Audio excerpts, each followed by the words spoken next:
जे किसी ने दसना हुंदा भी किहड़ा पिंड है, उन्हां दा कहना वो कल्याण जिथों नेरी उठदी है। अच्छा जी। क्योंकि वो पिंड च बड़े बड़े टिब्बे बड़े सीगे। हाँ जी। रेतला जिहा इलाका सी, पढ़ाई लिखाई दा उत्थे नेड़े तेड़े कोई स्कूल ही नहीं सीगा ते बिल्कुल सारा पिंड एकदम अनपढ़ सीगा। उन्हां ने ओहो जे पिंड दे विच इन्नी जहालत सीगी, पढ़न लिखण दा लोकी कुड़ियां दा खास कर तां कोई ना ही नहीं सी लैण दिंदा। हाँ जी। ते उन्होंने अपना स्कूल खोल लिया सी मेरी मम्मी ने जाके, तो उत्थे रहिंदियां ही वो गवर्नमेंट ने मतलब प्राइमरी स्कूल नूं देती गई। हाँ जी।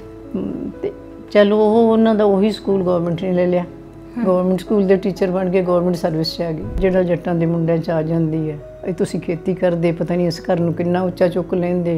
बापू जी ने मेरे फादर साहब ने उन्होंने क्या करना, तुसीं बस बह गए स्कूल जा खोल के। ते 3 बच्चे होए तुहाडे है ना विआह हाँ तो बाद? फिर 3 बेटियां ही हैं मेरियां। हाँ जी। बहुत खुश सी असीं तां उन्हां नाल। मैं ये कहंदी हुंदी सी भी जो किसी ने कहना ਪਹਿਲਾਂ ਅਫਸੋਸ ਹੀ ਕਰਨ ਲੱਗ ਜਾਣਾ। ਤੇ ਕਹਿੰਦੀ ਇੱਕ ਤਾਂ ਹੁੰਦਾ ਚਲ ਤੇ ਵੀ ਆਖਰੀ ਵੇਲੇ ਮੋਢਾ ਦੇਣ। ਤੇ ਮੈਂ ਉਹਨਾਂ ਨੂੰ ਹੱਸ ਕੇ ਹਮੇਸ਼ਾ ਹੀ ਕਹਿ ਦੇਣਾ, ਮੈਂ ਕਿਹਾ ਵੀ 3 ਤਾਂ ਹੋਰ ਬੁਲਾਉਣੇ ਹੀ ਪੈਣੇ ਸੀ, ਜੇ ਇੱਕ ਆ ਵੀ ਜਾਂਦਾ ਤਾਂ 3 ਉੱਪਰ ਹੀ ਸੱਦਣੀ ਸੀ, ਹੁਣ 4 ਚੱਕ ਲੈਣਗੇ। ਅੰਕਲ ਦਾ ਸੁਭਾਅ ਕਿਵੇਂ ਦਾ ਸੀਗਾ? ਦੇ ਸੁਭਾਅ ਬਾਰੇ ਵੀ ਤੁਹਾਨੂੰ ਮੈਨੂੰ ਇਹ ਇੱਕ ਡਰ ਬੈਠ ਗਿਆ ਸੀ। ਡਰ ਕੀ ਆਮ ਹੀ ਆ ਲੋਕਾਂ ਦੇ ਦਿਲਾਂ 'ਚ ਬੈਠੀ ਵੀ ਹੈ ਵੀ ਗਰੇਵਾਲ ਤੇਜ਼ ਬੜੀ ਹੁੰਦੀ ਹੈ, ਭੇਤ ਨਹੀਂ ਦਿੰਦੇ ਆਪਣਾ ਕੁਛ ਵੀ। ਮੈਂ ਕਿਹਾ ਸੀਗਾ ਵੀ ਪਰਮਾਤਮਾ ਵੀ ਮੈਨੂੰ ਇੰਨਾ ਟਾਈਮ ਦੇ ਦੇ, ਮੈਂ ਆਪਣੀਆਂ ਕੁੜੀਆਂ ਨੂੰ ਸੈੱਟ ਕਰ ਦਿਆਂ ਆਪਦੇ ਉੱਤੇ ਕਰੀ, ਤੇ ਥੋੜ੍ਹ ਵੱਧ ਨਹੀਂ ਮੰਗਦੀ, ਤੇ ਇੰਨਾ ਹੀ ਜ਼ਰੂਰ ਕਰ ਵੀ ਇੰਨਾ ਜੇ ਸਾਡੇ ਨਾਲ ਇੰਨਾ ਧੱਕਾ ਹੋਇਆ ਤਾਂ ਇੰਨੀ ਕਰ। ਤੇ ਸੱਚੀ ਮੁੱਚੀ ਮੈਨੂੰ ਲੱਗਦਾ ਮੇਰੀ ਗੱਲ ਰੱਬ ਨੇ ਨਾ ਉਦੋਂ ਹੀ ਸੁਣ ਲਈ ਨੇੜੇ ਆ ਕੇ। ਵੀ ਵਕਤ ਜਿਉਂ ਬੀਤਦਾ ਜਾਂਦਾ ਉਦੋਂ ਨੂੰ ਆਪਾਂ ਹੌਲੀ ਹੌਲੀ ਮਨ ਨੂੰ ਸਮਝਾ ਲੈਂਦੇ ਹਾਂ ਜੋ ਵਾਪਰ ਗਿਆ ਹੁਣ ਇਸ 'ਚ ਹੀ ਆਉਣਾ, ਹੋਰ ਕੁਛ ਹੋਣਾ ਨਹੀਂ। ਤੇ ਬਾਕੀ ਜਦੋਂ ਘਰ ਦੀ ਨਿੱਕੀ ਮੋਟੀ ਵੀ ਖੁਸ਼ੀ ਹੁੰਦੀ ਹੈ ਫਿਰ ਮੈਨੂੰ ਬਹੁਤ ਔਖਾ ਲੱਗਦਾ ਵੀ ਇਕੱਲੀ ਕਿਵੇਂ ਨਿਭਾਵਾਂ। ਤੇ ਜਦੋਂ ਪਤਾ ਸੀ ਵੀ ਮਾਂ ਵੀ ਤੇ ਬਾਪ ਵੀ ਬਣ ਕੇ ਤੂੰ ਹੀ ਕਰਨਾ ਹੈ, ਤੇ ਜੇ ਦਿਲ ਛੱਡ ਗਈ ਤਾਂ ਇਹ ਬੱਚਿਆਂ ਨਾਲ ਨਿਆਂ ਹੀ ਹੋਊਗਾ। ਵੀ ਮੈਂ ਤਾਂ ਇਹਨਾਂ ਦੇ ਕੋਲ ਅੱਜ ਵੈਸੇ ਇਮੋਸ਼ਨਲ ਹੋ ਗਈ ਆਪਣੇ ਬੱਚਿਆਂ ਦੇ ਕੋਲ, ਕਦੇ ਮਨ ਵੀ ਨਹੀਂ ਸੀ ਭਰਿਆ, ਕਦੇ ਇਹਨਾਂ ਦੀ ਨਿੱਕੀ ਜਿਹੀ ਖੁਆਇਸ਼ ਹੋਣੀ ਮੈਂ ਕਹਿਣਾ ਇਹਨਾਂ ਨੂੰ ਕਦੇ ਮਹਿਸੂਸ ਨਾ ਹੋਵੇ ਵੀ ਜਿਨ੍ਹਾਂ ਦੇ ਬਾਪ ਹੁੰਦੇ ਆ ਉਹਨਾਂ ਨੂੰ ਆਹ ਲੋੜ ਪੂਰੀ ਹੁੰਦੀ ਹੈ, ਇੰਨੀਆਂ ਖੁਸ਼ ਰਹਿੰਦੀਆਂ।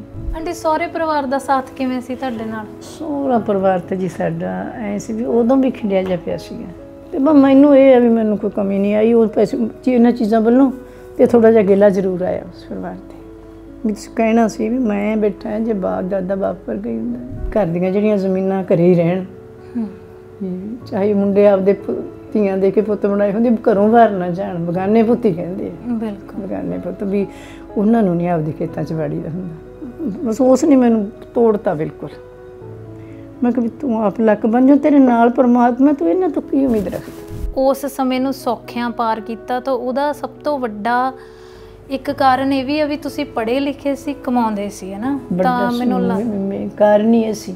ਮੇਰੀ ਤਾਂ ਇੱਕ ਤਾਂ ਵੱਡੀ ਇੱਛਾ ਜੀ ਇਹੋ ਹੈ ਵੀ ਹਰ ਮਾਪਿਆਂ ਨੂੰ ਇੱਕ ਬੇਨਤੀ ਹੈ ਵੀ ਬੱਚੇ ਮੁੰਡਿਆਂ ਨੂੰ ਪੜ੍ਹਾ ਸਕੋ ਜਾਂ ਨਾ ਸਕੋ, ਕੁੜੀਆਂ ਨੂੰ ਜ਼ਰੂਰ ਪੜ੍ਹਾਓ।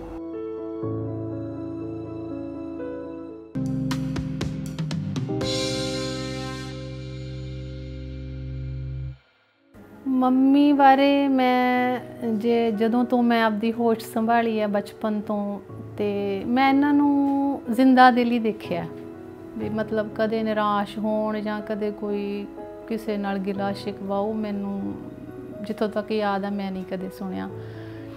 ਹਮੇਸ਼ਾ ਚੜ੍ਹਦੀ ਕਲਾ 'ਚ ਰਹਿੰਦੇ ਆ।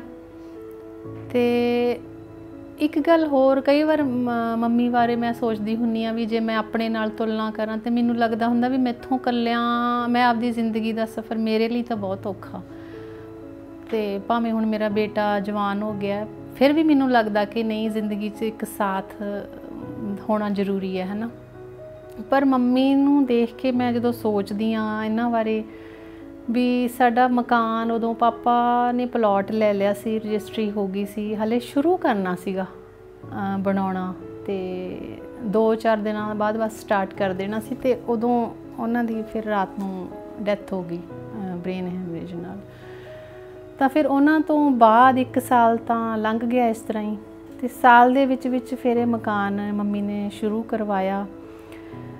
ਡਿਊਟੀ ਜਾਂਦੇ ਸੀ, ਸਕੂਲੋਂ ਆਉਂਦੇ ਸਿੱਧੇ ਘਰ ਮਗਰੋਂ ਆਉਂਦੇ, ਪਹਿਲਾਂ ਉੱਥੇ ਜਿੱਥੇ ਮਿਸਤਰੀ ਲੱਗੇ ਸੀ ਉੱਥੇ ਪਹੁੰਚਦੇ, ਤੇ ਜੋ ਵੀ ਲੈਣਾ ਹੁੰਦਾ ਜਾਂ ਉਹਨਾਂ ਨੂੰ ਪੇਮੈਂਟ ਕਰਨੀ ਹੁੰਦੀ ਜੋ ਵੀ, ਤੇ ਬਾਕੀ ਰੱਬ ਵੱਲੋਂ ਵੀ ਇਹ ਸੀ ਕਿ ਜਿਹੜੇ ਉਹ ਮਿਸਤਰੀ ਜਿਨ੍ਹਾਂ ਨੇ ਸਾਡਾ ਘਰ ਬਣਾਇਆ ਵੀ ਉਹ ਅੱਜ ਵੀ ਸਾਨੂੰ ਕੋਈ ਵੀ ਕੰਮ ਅਸੀਂ ਕਰਾਉਣਾ ਹੋਵੇ ਕੋਈ ਕੰਸਟਰਕਸ਼ਨ ਦਾ ਜਾਂ ਕੁਝ ਉਹਨਾਂ ਨੂੰ ਯਾਦ ਕਰਦੇ ਆ, ਉਹੀ ਆਉਂਦੇ ਨੇ। ਉਹ ਵੀ ਉਹਨਾਂ ਨੇ ਇੰਨਾ ਸਮਝ ਗਏ ਸੀ ਉਹ ਵੀ ਇੱਥੇ ਅਸੀਂ ਕਰਨਾ ਸਾਰਾ ਕੁਝ। ਉਹ ਆਪਣੀ ਜ਼ਿੰਮੇਵਾਰੀ ਨਾਲ ਉਹਨਾਂ ਨੇ ਸਾਰਾ ਸਮਾਨ ਲਿਆਉਣਾ, ਜੋ ਵੀ ਪੇਮੈਂਟਾਂ ਕਰਨੀਆਂ ਕਰਕੇ ਪੂਰਾ ਹਿਸਾਬ ਕਿਤਾਬ ਐਨ ਇੱਕਦਮ ਵਧੀਆ ਤਰੀਕੇ ਨਾਲ ਉਹਨਾਂ ਨੇ ਕੀਤਾ ਆਪਦਿਆਂ ਵਾਂਗ। ਤੇ ਇਹ ਸਾਰਾ ਕੁਝ ਹੋ ਗਿਆ ਤਾਂ ਉਹ ਗੱਲਾਂ ਕਈ ਵਾਰ ਲੱਗਦਾ ਹੁੰਦਾ ਵੀ ਇੰਨੀ ਦਲੇਰੀ ਜਾਂ ਇੰਨੀ ਸਮਝਦਾਰੀ ਮੇਰੇ 'ਚ ਨਹੀਂ ਆ ਸਕਦੀ, ਮੈਂ ਨਹੀਂ ਉੱਥੇ ਤੱਕ ਪਹੁੰਚ ਸਕਦੀ। ਹੁਣ ਤੱਕ ਤਾਂ ਜਿਵੇਂ ਹੁਣ ਕਹਿ ਲਓ ਕਿ ਹੁਣ ਮੰਮੀ ਦੀ ਜਿਵੇਂ ਉਮਰ ਹੈਗੀ 84 ਦੇ ਹੋ ਗਏ ਨੇ, ਆ ਹੁਣ ਸਾਲ ਕੁ ਤੋਂ ਇਹਨਾਂ ਨੂੰ ਥੋੜ੍ਹੀ ਜਿਹੀ ਹੈਗੀ ਪ੍ਰੋਬਲਮ, ਯਾਦਾਸ਼ਤ 'ਚ ਥੋੜ੍ਹੀ ਕਮੀ ਆਈ ਆ, ਭੁੱਲ ਜਾਂਦੇ ਆ ਗੱਲਾਂ ਜਿਹੜੀਆਂ ਰੀਸੈਂਟ ਕੁਛ ਵੀ ਹੋਇਆ ਉਹ ਨਹੀਂ ਯਾਦ ਰਹਿੰਦਾ, ਪੁਰਾਣੀਆਂ ਗੱਲਾਂ ਯਾਦ ਆ। ਤੇ ਗੱਲਾਂ ਕਰਦੇ ਕਰਦੇ ਹੁਣ ਇਮੋਸ਼ਨਲ ਬਹੁਤ ਹੋ ਜਾਂਦੇ ਆ, ਜਿਹੜੇ ਸਾਰੀ ਜ਼ਿੰਦਗੀ ਬੜੇ ਹੌਸਲੇ ਨਾਲ ਰਹੇ ਆ, ਵਧੀਆ ਤਰੀਕੇ ਨਾਲ ਰਹੇ ਆ। ਤੇ ਹੁਣ ਨਾ ਕੋਈ ਵੀ ਮੈਂ ਗੱਲ ਕਰਾਂ, ਇਵਨ ਪਾਪਾ ਬਾਰੇ ਕਰੀਏ ਕੋਈ, ਤਾਂ ਥੋੜ੍ਹੇ ਦਿਨ ਪਹਿਲਾਂ ਮੈਂ ਵੈਸੇ ਹੀ ਪੁੱਛਣ ਲੱਗ ਗਈ ਵੀ ਤੁਹਾਨੂੰ ਉੱਦਾਂ ਹੀ ਮਜ਼ਾਕ ਚੱਲ ਰਿਹਾ ਸੀ ਵੀ ਜਦੋਂ ਤੁਸੀਂ ਉਦੋਂ ਯੰਗ ਸੀਗੇ ਜਾਂ ਕਿੱਦਾਂ, ਹੈ ਨਾ, ਵੀ ਕੋਈ ਇੱਦਾਂ ਤੁਹਾਨੂੰ ਕਦੇ ਕੋਈ ਚੰਗਾ ਲੱਗਿਆ ਪਾਪਾ ਤੋਂ ਬਿਨਾਂ, ਉਹਨਾਂ ਤੋਂ ਪਹਿਲਾਂ, ਵਿਆਹ ਤੋਂ ਪਹਿਲਾਂ ਵੀ, ਜਾਂ ਮੈਂ ਐਵੇਂ ਮਜ਼ਾਕ 'ਚ ਜਿਵੇਂ। ਤਾਂ ਫਿਰ ਵੀ ਇਮੋਸ਼ਨਲ ਹੋ ਗਏ, ਫਿਰ ਵੀ ਪਾਪਾ ਦੀਆਂ ਗੱਲਾਂ ਹੀ, ਫਿਰ ਮੈਨੂੰ ਉਹਨਾਂ ਦੀਆਂ ਲਿਖੀਆਂ ਡਾਇਰੀਆਂ ਮੈਨੂੰ ਦੱਸ ਦਿੰਦੇ ਆ ਵੀ ਉਹ ਤਾਂ ਮੇਰੇ ਬਾਰੇ ਇਸ ਤਰ੍ਹਾਂ ਲਿਖ ਕੇ ਗਏ ਆ, ਸਾਡਾ ਰਿਸ਼ਤਾ ਬਹੁਤ ਵਧੀਆ ਸੀ ਜਿੰਨਾ ਵੀ ਸਾਥ ਸੀਗਾ। ਤੇ ਉਹ ਸਭ ਫਿਰ ਮਤਲਬ ਇਹਨਾਂ ਨੇ ਜ਼ਿੰਦਗੀ ਉਹਨਾਂ ਦੇ ਲੇਖੇ ਹੀ ਲਾਈ ਜਾਂ ਫਿਰ ਉਹਨਾਂ ਦੇ ਬੱਚਿਆਂ ਦੇ ਲੇਖੇ ਲਾਈ। ਆਪਦੇ ਲਈ ਤਾਂ ਇਹਨਾਂ ਕੋਲ ਵਕਤ ਹੀ ਨਹੀਂ ਸੀ, ਕੋਈ ਕੱਪੜਾ ਕੋਈ ਜੁੱਤੀ ਇਹਨਾਂ ਨੇ ਕਦੇ ਆਪਣੇ ਲਈ ਨਹੀਂ ਖਰੀਦਿਆ। ਅਸੀਂ ਜਿਵੇਂ ਦਾ ਲਿਆ ਦਈਏ, ਜਿਹੋ ਜਿਹਾ ਲਿਆ ਦਈਏ, ਉਹਨਾਂ ਨੇ ਐਨ ਹੱਸ ਕੇ ਪਾ ਲੈਣਾ, ਨਾ ਇਹਨਾਂ ਦੀ ਕੋਈ ਚੁਆਇਸ ਆ। ਸਗੋਂ ਆ ਪਿਛਲੀ ਵਾਰ ਮੇਰੇ ਕੋਲ ਆਏ ਤਾਂ ਮੈਂ ਇਹਨਾਂ ਨੂੰ ਨਾ ਲੈ ਗਈ ਸ਼ੌਪ 'ਤੇ। ਮੈਂ ਕਿਹਾ ਅੱਜ ਮੈਨੂੰ ਲੱਗਿਆ, ਕਿਉਂਕਿ ਮੈਂ ਕਿਤੇ ਪੜ੍ਹ ਰਹੀ ਸੀ, ਕਿਸੇ ਦੀ ਮੈਂ ਇੰਟਰਵਿਊ ਸੁਣਦੀ ਸੀ ਜਾਂ ਵੈਸੇ ਮੈਂ ਕਿਤੇ ਪੜ੍ਹਿਆ ਸੀ ਕਿ ਆਪਾਂ ਆਪਦੇ ਬੱਚਿਆਂ ਨੂੰ ਪੁੱਛੀਏ ਨਾ ਵੀ ਤੁਹਾਡੇ ਪੇਰੈਂਟਸ ਦਾ ਖਾਸ ਰੰਗ ਕਿਹੜਾ ਜਾਂ ਖਾਸ ਪਸੰਦੀਦਾ ਫੂਡ ਕਿਹੜਾ, ਤਾਂ ਆਪਣੇ ਬੱਚਿਆਂ ਨੂੰ ਨਹੀਂ ਪਤਾ ਹੁੰਦਾ। ਅਸੀਂ ਆਪਦੇ ਪੇਰੈਂਟਸ ਤੋਂ ਹੀ ਇੰਨੇ ਅਭਿੱਜ ਹੁੰਦੇ ਹਾਂ, ਕਈ ਵਾਰੀ ਨਹੀਂ ਪਤਾ।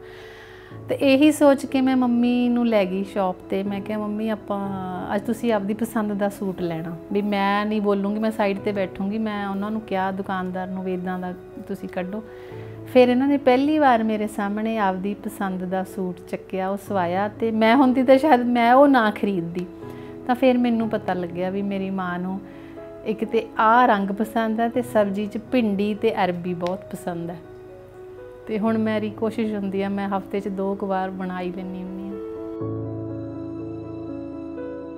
ਸਤਿ ਸ਼੍ਰੀ ਅਕਾਲ, ਬੀ ਸੋਸ਼ਲ ਵੇਖ ਰਹੇ ਹੋ ਤੁਸੀਂ। ਮੈਂ ਰੁਪਿੰਦਰ ਸੰਧੂ, ਤੁਹਾਡਾ ਸਾਰਿਆਂ ਦਾ ਸਵਾਗਤ ਹੈ। ਅੱਜ ਦੀ ਇਸ ਖਾਸ ਮੁਲਾਕਾਤ ਦੇ ਵਿੱਚ ਤੁਹਾਨੂੰ ਇੱਕ ਅਜਿਹੀ ਸ਼ਖਸੀਅਤ ਨਾਲ ਮਿਲਾਉਣ ਜਾ ਰਹੇ ਹਾਂ ਜਿਨ੍ਹਾਂ ਦੀ ਉਮਰ ਤਕਰੀਬਨ ਪੌਣੀ ਸਦੀ ਹੈ। ਬਹੁਤ ਉਸ ਸਮੇਂ 'ਚ ਜਦੋਂ ਕੁੜੀਆਂ ਨੂੰ ਪੜ੍ਹਾਇਆ ਲਿਖਾਇਆ ਨਹੀਂ ਸੀ ਜਾਂਦਾ, ਉਹਨਾਂ ਨੇ ਉੱਚ ਤਾਲੀਮ ਲਈ ਅਤੇ ਇੱਕ ਅਧਿਆਪਕਾ ਦੇ ਤੌਰ 'ਤੇ ਉਹਨਾਂ ਨੇ ਆਪਣੀ ਨੌਕਰੀ ਜੁਆਇਨ ਕੀਤੀ। ਪਰ ਜ਼ਿੰਦਗੀ ਦੇ ਵਿੱਚ ਇੱਕ ਅਜਿਹਾ ਹਾਦਸਾ ਵਾਪਰਿਆ ਜਿਹਨੇ ਸਾਨੂੰ ਦੱਸਿਆ ਕਿ ਨਾਇਕ ਸਿਰਫ ਪਰਦਿਆਂ 'ਤੇ ਨਹੀਂ ਦਿਖਾਏ ਜਾਂਦੇ, ਨਾਇਕ ਪਰਦਿਆਂ ਦੇ ਪਿਛਾਂਹ ਵੀ ਹੁੰਦੇ ਨੇ। ਬਹੁਤ ਛੋਟੀ ਉਮਰ 'ਚ ਉਹਨਾਂ ਦੇ ਜੀਵਨ ਸਾਥੀ ਇਸ ਦੁਨੀਆ ਤੋਂ ਤੁਰ ਗਏ। ਤਾਂ ਉਸ ਤੋਂ ਬਾਅਦ ਉਹਨਾਂ ਦੀ ਜ਼ਿੰਦਗੀ ਦਾ ਸੰਘਰਸ਼ ਕਿਵੇਂ ਦਾ ਸੀ, ਆਪਣੇ ਪੈਰਾਂ 'ਤੇ ਖੜ੍ਹੇ ਹੋਣ ਕਰਕੇ ਉਹਨਾਂ ਨੇ ਆਪਣੀ ਜ਼ਿੰਦਗੀ ਨੂੰ ਕਿਵੇਂ ਆਪਣੇ ਸਿਰ 'ਤੇ ਆਪਣੇ ਦਮ ਉੱਪਰ ਗੁਜ਼ਾਰਿਆ ਅਤੇ ਆਪਣੀਆਂ ਧੀਆਂ ਨੂੰ ਕਿਵੇਂ ਸੈਟਲ ਕੀਤਾ, ਇਹ ਸਾਰੀ ਕਹਾਣੀ ਉਹਨਾਂ ਦੀ ਆਪਾਂ ਸੁਣਾਂਗੇ, ਕਿਉਂਕਿ ਇਹ ਕਹਾਣੀ ਜ਼ਰੂਰ ਦੂਜਿਆਂ ਲਈ ਵੀ ਹੌਸਲਾ ਬਣੇਗੀ। ਉਹਨਾਂ ਦਾ ਸਵਾਗਤ ਕਰਦੇ ਹਾਂ। ਸਤਿ ਸ਼੍ਰੀ ਅਕਾਲ ਆਂਟੀ। ਸਤਿ ਸ਼੍ਰੀ ਅਕਾਲ। ਕੀ ਹਾਲ ਚਾਲ ਆ ਤੁਹਾਡਾ? ਠੀਕ ਠਾਕ ਹੈ, ਬਿਲਕੁਲ। ਮੈਂ ਬਹੁਤ ਵਾਰੀ ਤੁਹਾਨੂੰ ਫੇਸਬੁੱਕ 'ਤੇ ਦੇਖਦੀ ਹੁੰਦੀ ਹਾਂ, ਜਦੋਂ ਤੁਸੀਂ ਮੇਰੀ ਬਹੁਤ ਖਾਸ ਸਹੇਲੀ ਨਾਲ ਗੁਫ਼ਤਗੂ ਕਰ ਰਹੇ ਹੁੰਦੇ ਹੋ ਨਾ ਜੀ। ਅਤੇ ਕਿੰਨੇ ਸਾਲ ਦੇ ਹੋ ਗਏ ਆਂਟੀ, ਪਹਿਲਾਂ ਤੁਸੀਂ ਮੈਨੂੰ ਇਹ ਦੱਸੋ। ਸਾਲ ਤਾਂ ਜੇ ਦੱਸੀਏ ਤੁਸੀਂ ਸ਼ਾਇਦ ਹੈਰਾਨ ਹੀ ਰਹਿ ਜਾਓ। ਹਾਂਜੀ। ਵੀ ਅੱਜ ਦੇ ਟਾਈਮ ਦੇ ਵਿੱਚ ਇੰਨੀ ਲੰਬੀ ਜ਼ਿੰਦਗੀ ਕੋਈ ਘੱਟ ਹੀ ਜਿਉਂਦਾ ਹੁੰਦਾ। ਅਤੇ ਚਲੋ ਮੇਰੀ ਹੁਣ ਉਮਰ ਜੂਨ 'ਚ 84 ਸਾਲ ਦੀ ਹੋ ਗਈ ਹੈ, 84। ਅੱਛਾ ਜੀ। ਅਤੇ ਕਿਹੜੇ ਪਿੰਡ ਤੁਹਾਡਾ ਜਨਮ ਹੋਇਆ ਸੀ? ਇਹ ਜਨਮ ਮੇਰਾ ਜੀ ਜ਼ਿਲ੍ਹਾ ਬਠਿੰਡਾ ਦੇ ਇੱਕ ਪਿੰਡ ਹੈ, ਬੜਾ ਉਹ ਕਾਫੀ ਮਸ਼ਹੂਰ ਸੀ। ਉਹਦਾ ਨਾਂ ਚੰਗਾ ਨਹੀਂ ਸੀ, ਉਹਦੇ 'ਚ ਕੋਈ ਖਾਸੀਅਤ ਨਹੀਂ ਸੀ, ਵੈਸੇ ਉਹ ਮਤਲਬ ਇੰਨਾ ਪਛੜਿਆ ਇਲਾਕਾ ਸੀ ਨਾ ਵੀ ਬਠਿੰਡੇ ਜ਼ਿਲ੍ਹੇ ਦਾ ਸਾਰਿਆਂ ਤੋਂ ਹੀ ਤਕਰੀਬਨ ਪਛੜਿਆ ਪਿੰਡ ਸੀ। ਜੇ ਕਿਸੇ ਨੇ ਦੱਸਣਾ ਹੁੰਦਾ ਵੀ ਕਿਹੜਾ ਪਿੰਡ ਹੈ, ਉਹਨਾਂ ਦਾ ਕਹਿਣਾ ਉਹ ਕਲਿਆਣ ਜਿੱਥੋਂ ਹਨੇਰੀ ਉੱਠਦੀ ਹੈ। ਅੱਛਾ ਜੀ। ਕਿਉਂਕਿ ਉਹ ਪਿੰਡ 'ਚ ਵੱਡੇ ਵੱਡੇ ਟਿੱਬੇ ਬੜੇ ਸੀਗੇ।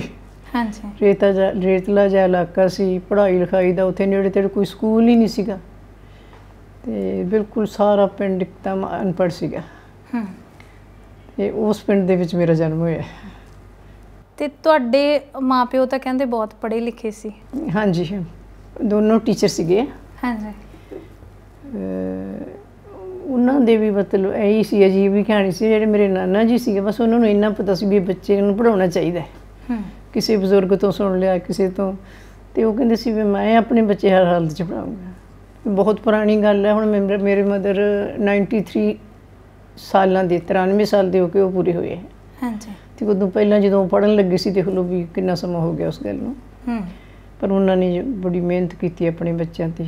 ਜਿੱਥੇ ਉਹਨਾਂ ਦੇ ਪਿੰਡ ਤੋਂ ਕੋਈ 15-20 ਕਿਲੋਮੀਟਰ 'ਤੇ ਪਿੰਡ ਸੀਗਾ ਜਿੱਥੇ ਕੋਈ ਸਕੂਲ, ਪ੍ਰਾਇਮਰੀ ਸਕੂਲ ਸੀਗਾ, ਹਾਂਜੀ, ਉਹਨਾਂ ਨੇ ਉੱਥੇ ਪੜ੍ਹਨ ਲਾਏ ਮੇਰੀ ਮਦਰ। ਅੱਛਾ। ਉਹਨਾਂ ਦਾ ਰਾਸ਼ਨ, ਉਹਨਾਂ ਦੀ ਹਰ ਚੀਜ਼, ਹਰ ਲੋੜ ਆਪਣੇ ਸਿਰ ਦੇ ਉੱਤੇ ਚੁੱਕ ਚੁੱਕ ਕੇ, ਕੋਈ ਨਾ ਬੱਸ ਜਾਂਦੀ ਸੀ ਨਾ ਗੱਡੀ ਜਾਂਦੀ ਸੀ, ਤੇ ਉੱਥੇ ਉਹਨਾਂ ਨੂੰ ਪਹੁੰਚਾਉਂਦੇ ਸੀ। ਬਸ ਇੱਕੋ ਹੀ ਉਹਨਾਂ ਦਾ ਮਕਸਦ ਸੀ, ਮੈਂ ਆਪਣੇ ਬੱਚੇ ਪੜ੍ਹਾਉਣੇ। ਤੇ ਉਸ ਵੇਲੇ ਮੇਰੇ ਨਾਨਕੇ ਪਰਿਵਾਰ 'ਚੋਂ ਮੇਰੇ ਮਾਮੇ, ਮੇਰੀ ਇੱਕ ਮਾਸੀ ਜੀ ਸੀਗੇ, ਉਹਨਾਂ ਦਿਨਾਂ 'ਚੋਂ ਸਾਰੇ ਪੜ੍ਹੇ ਸੀਗੇ, ਕੋਈ ਥੋੜ੍ਹਾ ਕੋਈ ਬਹੁਤਾ। ਤੇ ਮੇਰੇ ਮਦਰ ਨੇ ਉਦੋਂ JBT ਕਰ ਲਈ ਸੀ ਉੱਥੇ। ਪਰ ਕੋਈ ਹਾਲਾਤ ਇਹੋ ਜਿਹੇ ਸੀਗੇ ਵੀ ਜਦੋਂ ਉਹਨਾਂ ਦੀ ਮੈਰਿਜ ਹੋਈ, ਬੱਚੇ ਛੋਟੇ ਛੋਟੇ ਸੀ। ਇੱਕ ਮੇਰੇ ਬ੍ਰਦਰ ਸੀਗੇ ਵੱਡੇ, ਸਾਡੇ ਵੱਡੇ ਮੰਮੀ ਸੀਗੇ, ਉਹਨਾਂ ਦੀ ਡੈਥ ਹੋ ਗਈ ਸੀ ਪਹਿਲਾਂ। ਤੇ ਉਹਨਾਂ ਨੇ ਬੱਚੇ ਸੰਭਾਲਣੇ ਸੀ, ਨੌਕਰੀ ਬਾਰੇ ਉਹਨਾਂ ਨੇ ਕੋਈ ਕੋਸ਼ਿਸ਼ ਹੀ ਨਹੀਂ ਕੀਤੀ। ਫਿਰ ਉਹਨਾਂ ਨੇ ਉਹੋ ਜਿਹੇ ਪਿੰਡ ਦੇ ਵਿੱਚ ਇੰਨੀ ਜਹਾਲਤ ਸੀਗੀ, ਪੜ੍ਹਨ ਲਿਖਣ ਦਾ, ਲੋਕੀ ਕੁੜੀਆਂ ਦਾ ਖਾਸ ਕਰ ਤਾਂ ਕੋਈ ਨਾਂ ਹੀ ਨਹੀਂ ਸੀ ਲੈਣ ਦਿੰਦਾ। ਹਾਂਜੀ। ਤੇ ਉਹਨਾਂ ਨੇ ਆਪਣਾ ਸਕੂਲ ਖੋਲ੍ਹ ਲਿਆ ਸੀ ਮੇਰੀ ਮੰਮੀ ਨੇ ਜਾ ਕੇ ਉੱਥੇ। ਅੱਛਾ ਜੀ। ਕੋਈ ਸਕੂਲ ਦੀ ਬਿਲਡਿੰਗ ਨਹੀਂ ਸੀ, ਉਹਨਾਂ ਦਾ ਸਾਡਾ ਆਪਣਾ ਘਰ ਬੜਾ ਖੁੱਲ੍ਹਾ ਵਿਹੜਾ ਸੀ, ਉੱਥੇ ਹੀ ਉਹ ਕਲਾਸਾਂ ਲਾਉਣ ਲੱਗ ਗਏ ਸੀ। ਤੇ ਉਹ ਨਾ ਉਸ ਵੇਲੇ ਮੈਨੂੰ ਬਹੁਤਾ ਤਾਂ ਯਾਦ ਨਹੀਂ ਵੀ ਕਿਉਂ ਨਹੀਂ ਸੀ। ਏਡਡ ਸਕੂਲ ਕੀ ਹੁੰਦੇ ਸੀ, ਕਹਿੰਦੇ ਹੁੰਦੇ ਸੀ ਵੀ ਏਡਡ ਸਕੂਲ ਹੈ ਜਿਹਦੇ 'ਚ ਉਹ ਕੰਮ ਕਰਦੇ ਹੈ। ਤੇ ਉੱਥੇ ਰਹਿੰਦਿਆਂ ਹੀ ਉਹ ਗੌਰਮੈਂਟ ਨੇ ਮਤਲਬ ਪ੍ਰਾਇਮਰੀ ਸਕੂਲ ਨੂੰ ਦੇ ਦਿੱਤੀ ਗਈ। ਹਾਂਜੀ। ਤੇ ਚਲੋ ਉਹ ਉਹਨਾਂ ਦਾ ਉਹੀ ਸਕੂਲ ਗੌਰਮੈਂਟ ਨੇ ਲੈ ਲਿਆ, ਗੌਰਮੈਂਟ ਸਕੂਲ ਦੇ ਟੀਚਰ ਬਣ ਕੇ ਗੌਰਮੈਂਟ ਸਰਵਿਸ 'ਚ ਆ ਗਈ। ਤੇ ਫਾਦਰ ਮੇਰੇ ਵੀ ਇਹੋ ਜਿਹੇ ਸੀ, ਮੇਰੇ ਦਾਦਾ ਜੀ ਬਿਲਕੁਲ ਅਨਪੜ੍ਹ ਸੀ, ਖੇਤੀ ਕਰਦੇ ਸੀ। ਤੇ ਉਹਨਾਂ ਨੇ ਬਸ ਪੜ੍ਹਾਈ ਦਾ ਹੀ, ਬਸ ਕੁਦਰਤੀ ਇਹ ਹੋ ਗਿਆ ਵੀ ਪੜ੍ਹਾਈ ਨੂੰ ਉਹ ਵੀ ਬੜਾ ਚੰਗਾ ਸਮਝਦੇ ਸੀ। ਉਹਨਾਂ ਨੇ ਉਸ ਵੇਲੇ ਵੇਖ ਲਓ ਵੀ ਪ੍ਰਾਇਮਰੀ ਤੋਂ ਲਾ ਕੇ ਪਹਿਲੀ ਕਲਾਸ ਤੋਂ ਮੋਗੇ ਪੜ੍ਹੇ ਸੀ ਮੇਰੇ ਫਾਦਰ। ਉੱਥੋਂ ਤੇ ਕੋਈ ਰਸਤਾ ਨਹੀਂ ਸੀ ਆਉਣ ਜਾਣ ਦਾ। ਉੱਥੋਂ 17-18 ਕਿਲੋਮੀਟਰ ਦੂਰ ਬਾਘਾ ਪੁਰਾਣਾ ਨਾਂ ਦਾ, ਸ਼ਾਇਦ ਤੁਸੀਂ ਨਾਂ ਕਦੀ ਸੁਣਿਆ ਹੋਣਾ। ਹਾਂਜੀ ਹਾਂਜੀ। ਹਾਂ, ਉੱਥੋਂ ਤੱਕ ਉਹ ਪੈਦਲ ਜਾਂਦੇ ਹੁੰਦੇ ਸੀ। ਮੋਗੇ ਪੜ੍ਹਨ ਜਾਣਾ ਤੇ ਬਾਘੇ ਪੁਰਾਣੇ ਤੱਕ 18-20 ਕਿਲੋਮੀਟਰ ਪੈਦਲ ਤੁਰ ਕੇ ਜਾਂਦੇ। ਉੱਥੋਂ ਫਿਰ ਉਹਨੂੰ ਕੋਈ ਬੱਸ, ਕੋਈ ਟਾਂਗਾ ਕੁਛ ਮਿਲਦਾ ਮੋਗੇ ਤੱਕ, ਫਿਰ ਉਹ 10-20 ਕਿਲੋਮੀਟਰ ਦਾ ਫਿਰ ਉਹ ਸਫ਼ਰ ਕਰਦੇ ਤੇ ਉੱਥੇ ਪੜ੍ਹੇ। ਹਾਂਜੀ। ਤਾਂ ਫਿਰ ਉਸ ਤੋਂ ਬਾਅਦ ਜਦੋਂ ਮੇਰੇ ਮਦਰ ਦੀ ਮੈਰਿਜ ਹੋਈ, ਇੰਨੇ ਕਿ ਉਹ ਪੜ੍ਹੇ ਸੀ, ਅਜੇ ਉਹਨਾਂ ਦੀ ਗ੍ਰੈਜੂਏਸ਼ਨ ਨਹੀਂ ਸੀ ਹੋਈ ਕੰਪਲੀਟ। ਤਾਂ ਦਾਦਾ ਜੀ ਨੇ ਐਲਾਨ ਕਰਤਾ, ਕਹਿੰਦੇ ਬਸ ਬਈ ਬਹੁਤ ਪੜ੍ਹ ਲਿਆ, ਹੁਣ ਆ ਜਾ ਆਪਣੀ ਘਰ ਸੰਭਾਲ, ਖੇਤੀ ਸੰਭਾਲ। ਉਹੋ ਜਿਹੀ ਹਾਲਤ 'ਚ ਨਾ ਤਾਂ ਉਹ ਖੇਤੀ ਕਰਨ ਜੋਗੀ ਸੀ, ਨਾ ਕਿਸੇ ਨੌਕਰੀ ਕਰਨ ਜੋਗੀ ਸੀ, ਨਾ ਕੋਈ ਜੱਟਾਂ ਦੇ ਮੁੰਡਿਆਂ ਨੂੰ ਕੋਈ ਬਿਜ਼ਨਸ ਕਰਨਾ ਹੁੰਦਾ। ਹਾਂਜੀ। ਤੇ ਉਹਨਾਂ ਨੇ ਵੀ ਸਕੂਲ ਹੀ ਖੋਲ੍ਹ ਲਿਆ ਆਪਣਾ। ਤੇ ਇੱਕ ਉਹ ਦੇਵ ਸਮਾਜ ਇੱਕ ਹੈਗੀ ਸੁਸਾਇਟੀ ਜੀ। ਹਾਂਜੀ। ਬਸ ਉਹਨਾਂ ਦਾ ਆਮ ਤਾਂ ਜੱਟ ਜ਼ਿਮੀਂਦਾਰਾਂ ਦੇ ਮੁੰਡੇ ਸੀ, ਪਰ ਉਹਦੇ ਸੀਗੇ ਮੈਂਬਰ ਬਣਨ ਨਾਲ ਨਾ ਉਹਦੇ ਅਸੂਲਾਂ ਨੂੰ ਮੰਨਣ ਲੱਗ ਤੋਂ ਤੁਸੀਂ ਮੈਂਬਰ ਬਣ ਜਾਂਦੇ ਸੀ। ਤੇ ਬਾਪੂ ਜੀ ਮੇਰੇ ਉਹਦੇ ਦੇਵ ਸਮਾਜ ਦੇ ਮੈਂਬਰ ਬਣ ਗਏ। ਉਹਨਾਂ ਨੇ ਇੱਕ ਉੱਥੇ ਉਹਨਾਂ ਨੂੰ ਥੋੜ੍ਹਾ ਜਿਹਾ ਛੋਟਾ ਜਿਹਾ ਸਕੂਲ ਖੋਲ੍ਹਤਾ ਤੇ ਉੱਥੇ ਬਹਿ ਕੇ ਪਿੰਡ ਦੇ ਮੁੰਡੇ ਇਕੱਠੇ ਕਰਕੇ ਮੇਰੇ ਫਾਦਰ ਪੜ੍ਹਾਉਣ ਲੱਗ ਗਏ, ਪਿੰਡ ਦੀਆਂ ਕੁੜੀਆਂ ਇਕੱਠੀਆਂ ਕਰਕੇ ਮੇਰੇ ਮਦਰ ਪੜ੍ਹਾਉਣ ਲੱਗ ਗਏ। ਫਿਰ ਜਦੋਂ ਉਹ ਸਕੂਲ ਗਵਰਨਮੈਂਟ ਸਕੂਲ ਬਣ ਗਿਆ ਪਿੰਡ 'ਚ, ਤੇ ਬਾਪੂ ਜੀ ਤਾਂ ਮੇਰੇ ਕੋਲ ਕੋਈ ਟ੍ਰੇਨਿੰਗ ਨਹੀਂ ਸੀ, ਕੁਛ ਨਹੀਂ ਸੀ, ਬੀਜ ਨੂੰ ਮਿਲ ਗਈ ਗਵਰਨਮੈਂਟ ਸਰਵਿਸ, ਉਸ ਸਕੂਲ 'ਚ ਲਾਤਾ। ਤੇ ਉਹ ਉਸੇ ਤਰ੍ਹਾਂ ਹੀ ਪ੍ਰਾਈਵੇਟ ਬੱਚਿਆਂ ਦੀਆਂ ਫੀਸਾਂ ਤੋਂ ਹੀ ਉਹਨਾਂ ਨੇ ਆਪਦੀ ਪੂਰੇ ਕਰ ਲੈਣੇ। ਹਾਂਜੀ। ਤੇ ਫਿਰ ਉਹਨਾਂ ਦੇ ਕੋਈ ਇਨਸਪੈਕਸ਼ਨਾਂ ਹੁੰਦੀਆਂ ਸੀ, ਉਹ ਏਡਡ ਸਕੂਲ ਕਹਿੰਦੇ ਹੁੰਦੇ ਸੀ, ਕੁਛ ਬੱਚਿਆਂ ਦੀ ਗਿਣਤੀ ਨਾਲ ਉਹਨਾਂ ਨੂੰ ਤਨਖਾਹ ਮਿਲਦੀ ਸੀ। ਕੋਈ ਇਨਸਪੈਕਟਰ ਸੀ ਸਕੂਲਾਂ ਦਾ, ਉਹਨੇ ਲਗਾਤਾਰ ਉਹਨਾਂ ਨੂੰ ਦੇਖਿਆ ਵੀ ਕਿੰਨਾ ਮਿਹਨਤੀ ਹੈ, ਕਿੰਨੇ ਥੋੜ੍ਹੇ ਜਿਹੇ ਪੈਸੇ ਮਿਲਦੇ ਆ, ਕਿੰਨਾ ਮਿਹਨਤ ਖਪਦੇ ਆ, 4-4 ਜਮਾਤਾਂ ਨੂੰ ਇਕੱਲੇ ਪੜ੍ਹਾਉਂਦੇ ਆ। ਉਹਨਾਂ ਨੇ ਕੋਈ ਗੱਲ ਨਹੀਂ ਕੀਤੀ ਮੇਰੇ ਫਾਦਰ ਨਾਲ। ਤੇ ਕੁਛ ਦੇਰ ਬਾਅਦ ਨਾ ਇੱਕ ਦਿਨ ਰਜਿਸਟਰਡ ਲੈਟਰ ਆ ਗਈ ਘਰੇ। ਹਾਂਜੀ। ਤੇ ਉਹ ਸੋਚਣ ਲੱਗ ਗਏ ਵੀ ਇਹ ਕੀ ਹੋਣਾ। ਤੇ ਬਾਪੂ ਜੀ ਮੇਰੇ ਕਹਿਣ ਲੱਗੇ, ਕਹਿੰਦੇ ਮੇਰਾ ਸਰਟੀਫਿਕੇਟ ਹੈ। ਅੱਛਾ ਜੀ। ਇਵੇਂ ਹੀ ਉਹਨਾਂ ਨੂੰ ਪਤਾ ਨਹੀਂ ਕਿਉਂ ਉਹਦਾ ਇੰਨਾ ਪ੍ਰਭਾਵ ਪਿਆ ਨਾ, ਉਹਨੂੰ ਸਪੈਸ਼ਲ ਸਰਟੀਫਿਕੇਟ ਮਿਲ ਗਿਆ JBT ਦਾ। ਹਾਂਜੀ। ਤੇ ਉਹ ਤਾਂ ਸਮਝੋ ਟ੍ਰੇਨ ਟੀਚਰ ਬਣ ਗਏ। ਤੇ ਬਸ ਉਸ ਤੋਂ ਬਾਅਦ ਫਿਰ ਦੋਨੋਂ ਹੀ ਮੇਰੇ ਮੰਮੀ ਪਾਪਾ ਗਵਰਨਮੈਂਟ ਸਕੂਲ 'ਚ ਹੀ ਪੜ੍ਹਾਇਆ ਉਹਨਾਂ ਨੇ ਸਾਰੀ ਉਮਰ। ਮਦਰ ਮੇਰੇ ਸਾਰੇ ਭੈਣ ਭਰਾ ਜਦੋਂ ਆਪਣੇ ਸੰਭਲ ਗਏ ਸੀ, ਸਕੂਲ ਜਾਣ ਜੋਗੇ ਹੋ ਗਏ ਸੀ, ਉਦੋਂ ਫਿਰ ਉਹਨਾਂ ਨੇ ਅਪਲਾਈ ਕੀਤਾ ਸੀਗਾ ਗਵਰਨਮੈਂਟ ਸਕੂਲ 'ਚ। ਬੱਚੇ ਪਾਲ ਪੂਲ ਕੇ ਮੇਰੇ ਖਿਆਲ 20 ਸਾਲ ਨੌਕਰੀ ਕੀਤੀ ਉਹਨਾਂ ਨੇ। ਬੱਚੇ ਵੱਡੇ ਹੋ ਗਏ ਉੱਥੇ ਪਿੰਡ ਦੇ ਸਕੂਲਾਂ 'ਚ। ਫਿਰ ਤਾਂ ਸਮਝ ਲਓ ਸਾਰੇ ਪਿੰਡ ਦਾ ਹੀ ਬੱਚਿਆਂ ਨੂੰ ਥੋੜ੍ਹੀ ਜਿਹੀ ਹੋਸ਼ ਆ ਗਈ। ਪ੍ਰਾਇਮਰੀ ਤੋਂ ਮਿਡਲ ਤੋਂ ਹਾਈ ਸਕੂਲ ਹੋ ਗਿਆ। ਹਾਂਜੀ। ਤੇ ਇਸ ਤਰ੍ਹਾਂ ਕਰਕੇ ਤਕਰੀਬਨ ਸਾਰੇ ਇਲਾਕੇ ਦੇ ਬੱਚੇ ਉਹਨਾਂ ਤੋਂ ਬਾਅਦ ਫਿਰ ਉਹਨੇ ਪੜ੍ਹਨਾ ਸ਼ੁਰੂ ਕੀਤਾ। ਦੇਖੋ ਜੇ ਹੁਣ ਕੋਈ ਕਹਿ ਦੇਵੇ ਨਾ 1950 ਦੇ ਨੇੜੇ ਵੀ ਕਿਸੇ ਦਾ ਜਨਮ ਜਾਂ ਉਸ ਤੋਂ 4-5 ਵਰੇ ਪਹਿਲਾਂ ਦਾ ਵੀ ਉਹਨੇ +2 ਕੀਤੀ ਹੋਈ ਆ ਜਾਂ ਉਹਨੇ ਗ੍ਰੈਜੂਏਸ਼ਨ ਕੀਤੀ, ਆਪਾਂ ਨੂੰ ਬੜੀ ਹੈਰਾਨੀ ਹੁੰਦੀ ਆ ਵੀ ਅੱਛਾ ਉਸ ਵਕਤ ਵੀ ਉਹ ਬੰਦਾ ਪੜ੍ਹ ਗਿਆ ਹੈ ਨਾ। ਹਾਂਜੀ। ਤੇ ਇਹ ਤੁਸੀਂ ਮੈਨੂੰ ਲੱਗਦਾ ਵੀ 125 ਸਦੀ ਪਹਿਲਾਂ ਦੀ ਤੁਸੀਂ ਗੱਲ ਕਰ ਰਹੇ ਹੋ ਨਾ, 125 ਸਦੀ ਪਹਿਲਾਂ ਦੀ। ਹਾਂਜੀ ਹਾਂਜੀ। ਤੇ ਉਦੋਂ ਪੜ੍ਹਨਾ ਲਿਖਣਾ ਤਾਂ ਬਹੁਤ ਵੱਡੀ ਗੱਲ ਆ। ਜਿਵੇਂ 15 ਕਿਲੋਮੀਟਰ ਤੁਸੀਂ ਕਿਹਾ ਵੀ ਤੁਹਾਡੇ ਫਾਦਰ ਸਾਹਿਬ ਪੜ੍ਹਨ ਜਾਂਦੇ ਸੀ। ਅਸੀਂ ਵੀ ਹੈਰਾਨ ਹੁੰਦੇ ਸੀ, ਕਹਿੰਦੇ ਬਸ ਇੱਕ ਲਗਨ ਸੀ ਵੀ ਜੇ ਪੜ੍ਹਿਆ ਤਾਂ ਕੁਛ ਬਣਨਾ ਹੈ। ਜੀ ਬਾਪ ਨੇ ਬਥੇਰਾ ਵੀ ਆਂਦੇ, ਮੈਂ ਆਖਿਆ ਮਿੰਨਤਾਂ ਕੀਤੀਆਂ ਵੀ ਮੈਨੂੰ 2 ਸਾਲ ਹੋਰ ਲਾ ਲੈਣ ਦੇ, ਮੇਰੀ ਗ੍ਰੈਜੂਏਸ਼ਨ ਹੋ ਜਾਣ ਦੇ ਪੂਰੀ। ਹਾਂਜੀ। ਉਹ ਕਹਿੰਦੇ ਨਹੀਂ ਮੈਂ ਕੀ ਲੈਣਾ, ਕੋਈ ਬਸ ਘਰ ਕੌਣ ਸੰਭਾਲੂਗਾ, ਜ਼ਮੀਨ ਕੌਣ ਸੰਭਾਲੂਗਾ, ਖੇਤੀ ਕੌਣ ਕਰੂਗਾ। ਬਸ ਨਹੀਂ ਉਹਨਾਂ ਅੱਗੇ ਉਹਨੇ ਜਿਵੇਂ ਪੇਸ਼ ਗਈ, ਪਰ ਆਖਰ ਨੂੰ ਹੋ ਗਏ, ਕਾਮਯਾਬ ਹੋ ਗਏ। ਇੱਕ ਤਰ੍ਹਾਂ ਨਾਲ ਵੀ ਟ੍ਰੇਨ ਟੀਚਰ ਬਣ ਗਈ। ਪੜ੍ਹਾਈ ਤਾਂ ਉਹਨਾਂ ਦੀ ਫਿਰ ਉੱਥੇ ਹੀ ਰਹੇਗੀ। ਐਫਏ ਸੀਗੇ ਉਦੋਂ ਹੁੰਦੀ ਸੀ ਵੀ ਆਪਣੀ ਮੈਟ੍ਰਿਕ ਤੋਂ ਬਾਅਦ 2 ਸਾਲ ਹੋਣਾ ਨੇ ਕਾਲਜ ਚਲਾਉਣੇ, ਐਫਏ ਕਹਿੰਦੇ ਸੀ ਉਹਨੂੰ, ਪਤਾ ਨਹੀਂ ਕੀ ਪੂਰਾ ਸੀਗਾ, ਫੈਕਲਟੀਜ਼ ਆਫ ਆਰਟਸ ਜਾਂ ਕੁਛ ਇਸ ਤਰ੍ਹਾਂ ਦਾ। ਤੇ ਫਿਰ ਹੋਰ 2 ਸਾਲ ਲੱਗਦੇ ਤੇ ਗ੍ਰੈਜੂਏਸ਼ਨ ਹੋ ਜਾਂਦੀ ਸੀ। ਹਾਂਜੀ। ਤੇ ਤਾਂ ਬਾਅਦ ਚ ਪ੍ਰੈਪ ਆਉਂਦੀਆਂ ਕਲਾਸਾਂ ਲੱਗਣ ਲੱਗ ਗਈਆਂ, ਫਿਰ +2 ਕਰਨ ਲੱਗ ਗਏ, ਫਿਰ TDC ਕਰਨ ਲੱਗੇ, 3 ਇਅਰਸ ਡਿਗਰੀ ਕੋਰਸ ਕਰਕੇ ਵੀ ਕਾਲਜਾਂ ਦੇ ਵਿੱਚ ਗ੍ਰੈਜੂਏਸ਼ਨ ਹੁੰਦੀ। ਫਿਰ ਜਾ ਕੇ ਮਤਲਬ ਉਦੋਂ ਹੋਰ ਹੀ ਤਰ੍ਹਾਂ ਦੀ ਪੜ੍ਹਾਈ ਸੀਗੀ। ਹਾਂਜੀ। ਤੇ ਤੁਸੀਂ ਕਿੰਨੇ ਭੈਣ ਭਰਾ ਸੀ ਆਂਟੀ? ਅਸੀਂ 3 ਸੀਗੀਆਂ ਸੀ ਭੈਣਾਂ। ਹਾਂਜੀ। ਤੇ ਇੱਕ ਮੇਰੇ ਤੋਂ ਵੱਡੇ ਸੀ ਮੇਰੇ ਬ੍ਰਦਰ, ਜਿਹਨਾਂ ਦੀ ਮੈਂ ਗੱਲ ਕਰਦੀ ਸੀ, ਮੇਰੇ ਸਟੈਪ ਬ੍ਰਦਰ ਸੀ। ਪਰ ਮੈਨੂੰ ਬੜਾ ਅਜੀਬ ਲੱਗਦਾ ਜੇ ਮੈਨੂੰ ਸਟੈਪ ਬ੍ਰਦਰ ਕਹਿੰਦੀ ਹੈ। ਅੱਛਾ ਜੀ। ਵੀ ਮਤਲਬ ਪਤਾ ਹੀ ਨਹੀਂ ਸੀ ਸਾਨੂੰ ਲੱਗਦਾ ਵੀ ਸਕਾ ਕੀ ਹੁੰਦਾ ਤੇ ਮਤਰਿਆ ਕੀ ਹੁੰਦਾ। ਹਾਂਜੀ। ਤੇ ਮਦਰ ਮੇਰੇ ਨਾਲ ਉਹਨਾਂ ਦਾ ਇੰਨਾ ਪਿਆਰ ਸੀ ਵੀ ਜੀ ਨੇ ਨਾ, ਤੁਸੀਂ ਨੂੰ ਯਕੀਨ ਸ਼ਾਇਦ ਨਾ ਆਵੇ, ਉਹਨਾਂ ਨੇ ਨਾਨਕਿਆਂ ਤੋਂ ਖੋਹ ਕੇ ਲਿਆਂਦਾ ਸੀ। ਉਹਨਾਂ ਨੂੰ ਲੈ ਗਏ ਸੀਗੇ ਜਦੋਂ ਉਹਨਾਂ ਦੇ ਮਦਰ ਦੀ ਡੈਥ ਹੋ ਗਈ ਸੀ, ਨਾਨੀ ਲੈ ਗਈ ਸੀ ਉਹਨਾਂ ਦੀ। ਹਾਂਜੀ। ਤੇ ਉਹਨਾਂ ਨੇ ਜਾ ਕੇ ਲੜ ਕੇ ਕਹਿੰਦੇ ਵੀ ਇਹ ਰੁੱਜੂਗਾ ਇੱਥੇ, ਮੈਂ ਕੱਲ੍ਹ ਨੂੰ ਮੇਰੇ ਬੱਚੇ ਹੋਣਗੇ, ਮੈਂ ਉਹਨੂੰ ਪੜ੍ਹਾਉਣਾ ਲਿਖਾਉਣਾ ਹੈ ਤੇ ਇਹ ਕਿਵੇਂ ਰਹਿ ਜੂਗਾ। ਵੀ ਉੱਥੋਂ ਲਿਆ ਕੇ ਫਿਰ ਉਹਨੂੰ ਪੜ੍ਹਨ ਲਾਇਆ। ਪੜ੍ਹੇ ਵੀ ਬਾਹਰ ਛੱਡ ਕੇ, ਪਿੰਡ 'ਚ ਸਕੂਲ ਨਹੀਂ ਸੀ। ਤੇ ਮੋਗੇ ਸਾਡੇ ਇੱਕ ਰਿਸ਼ਤੇਦਾਰ ਸੀਗੇ, ਬਾਲ ਵਿਧਵਾ ਸੀ, ਭੂਆ ਜੀ, ਤਾਂ ਲੰਬੀਆਂ ਕਹਾਣੀਆਂ ਨੇ। ਫਿਰ ਉਹਨਾਂ ਨੇ ਆਪਣੇ ਭਤੀਜੀਆਂ ਜਾਂ ਭਤੀਜੀਆਂ ਦੇ ਫਿਰ ਬੱਚੇ ਉਹਨਾਂ ਕੋਲੇ, ਉਹਨਾਂ ਨੇ ਉੱਥੇ ਰਹਿ ਕੇ ਪੜ੍ਹਾਏ। ਹਾਂਜੀ। ਬਾਅਦ 'ਚ ਫਿਰ ਉਹ ਮਤਲਬ ਉਦੋਂ ਬਾਅਦ ਤਾਂ ਪਿੰਡਾਂ 'ਚ ਵੀ ਸਕੂਲ ਸਕਾਲ ਹੋ ਗਏ। ਤੇ ਵੀ ਮੇਰੀ ਪੜ੍ਹਾਈ ਦਾ ਕਾਰਨ ਵੀ ਹੋਈ ਹੈ ਵੀ ਉੱਥੇ ਸ਼ਾਇਦ ਉਹਦਾ ਹੋਸਟਲ 'ਚ ਐਡੀ ਛੋਟੀ ਜਿਹਨੂੰ ਨਾ ਭੇਜਦੇ, ਸਕੂਲ ਤਾਂ ਕੋਈ ਹੈ ਹੀ ਨਹੀਂ ਸੀ। ਬਿਲਕੁਲ। ਹਾਂ। ਤੇ ਮੈਂ ਪਹਿਲੀ ਤੋਂ ਲੈ ਕੇ ਉਹਨਾਂ ਨੇ ਮੋਗੇ, ਉਹ ਭੂਆ ਜੀ ਕਹਿੰਦੇ ਹੁੰਦੀ ਸੀ, ਮੇਰੇ ਮਦਰ ਦੀ ਭੂਆ ਜੀ ਸੀਗੇ ਉਹ। ਹਾਂਜੀ।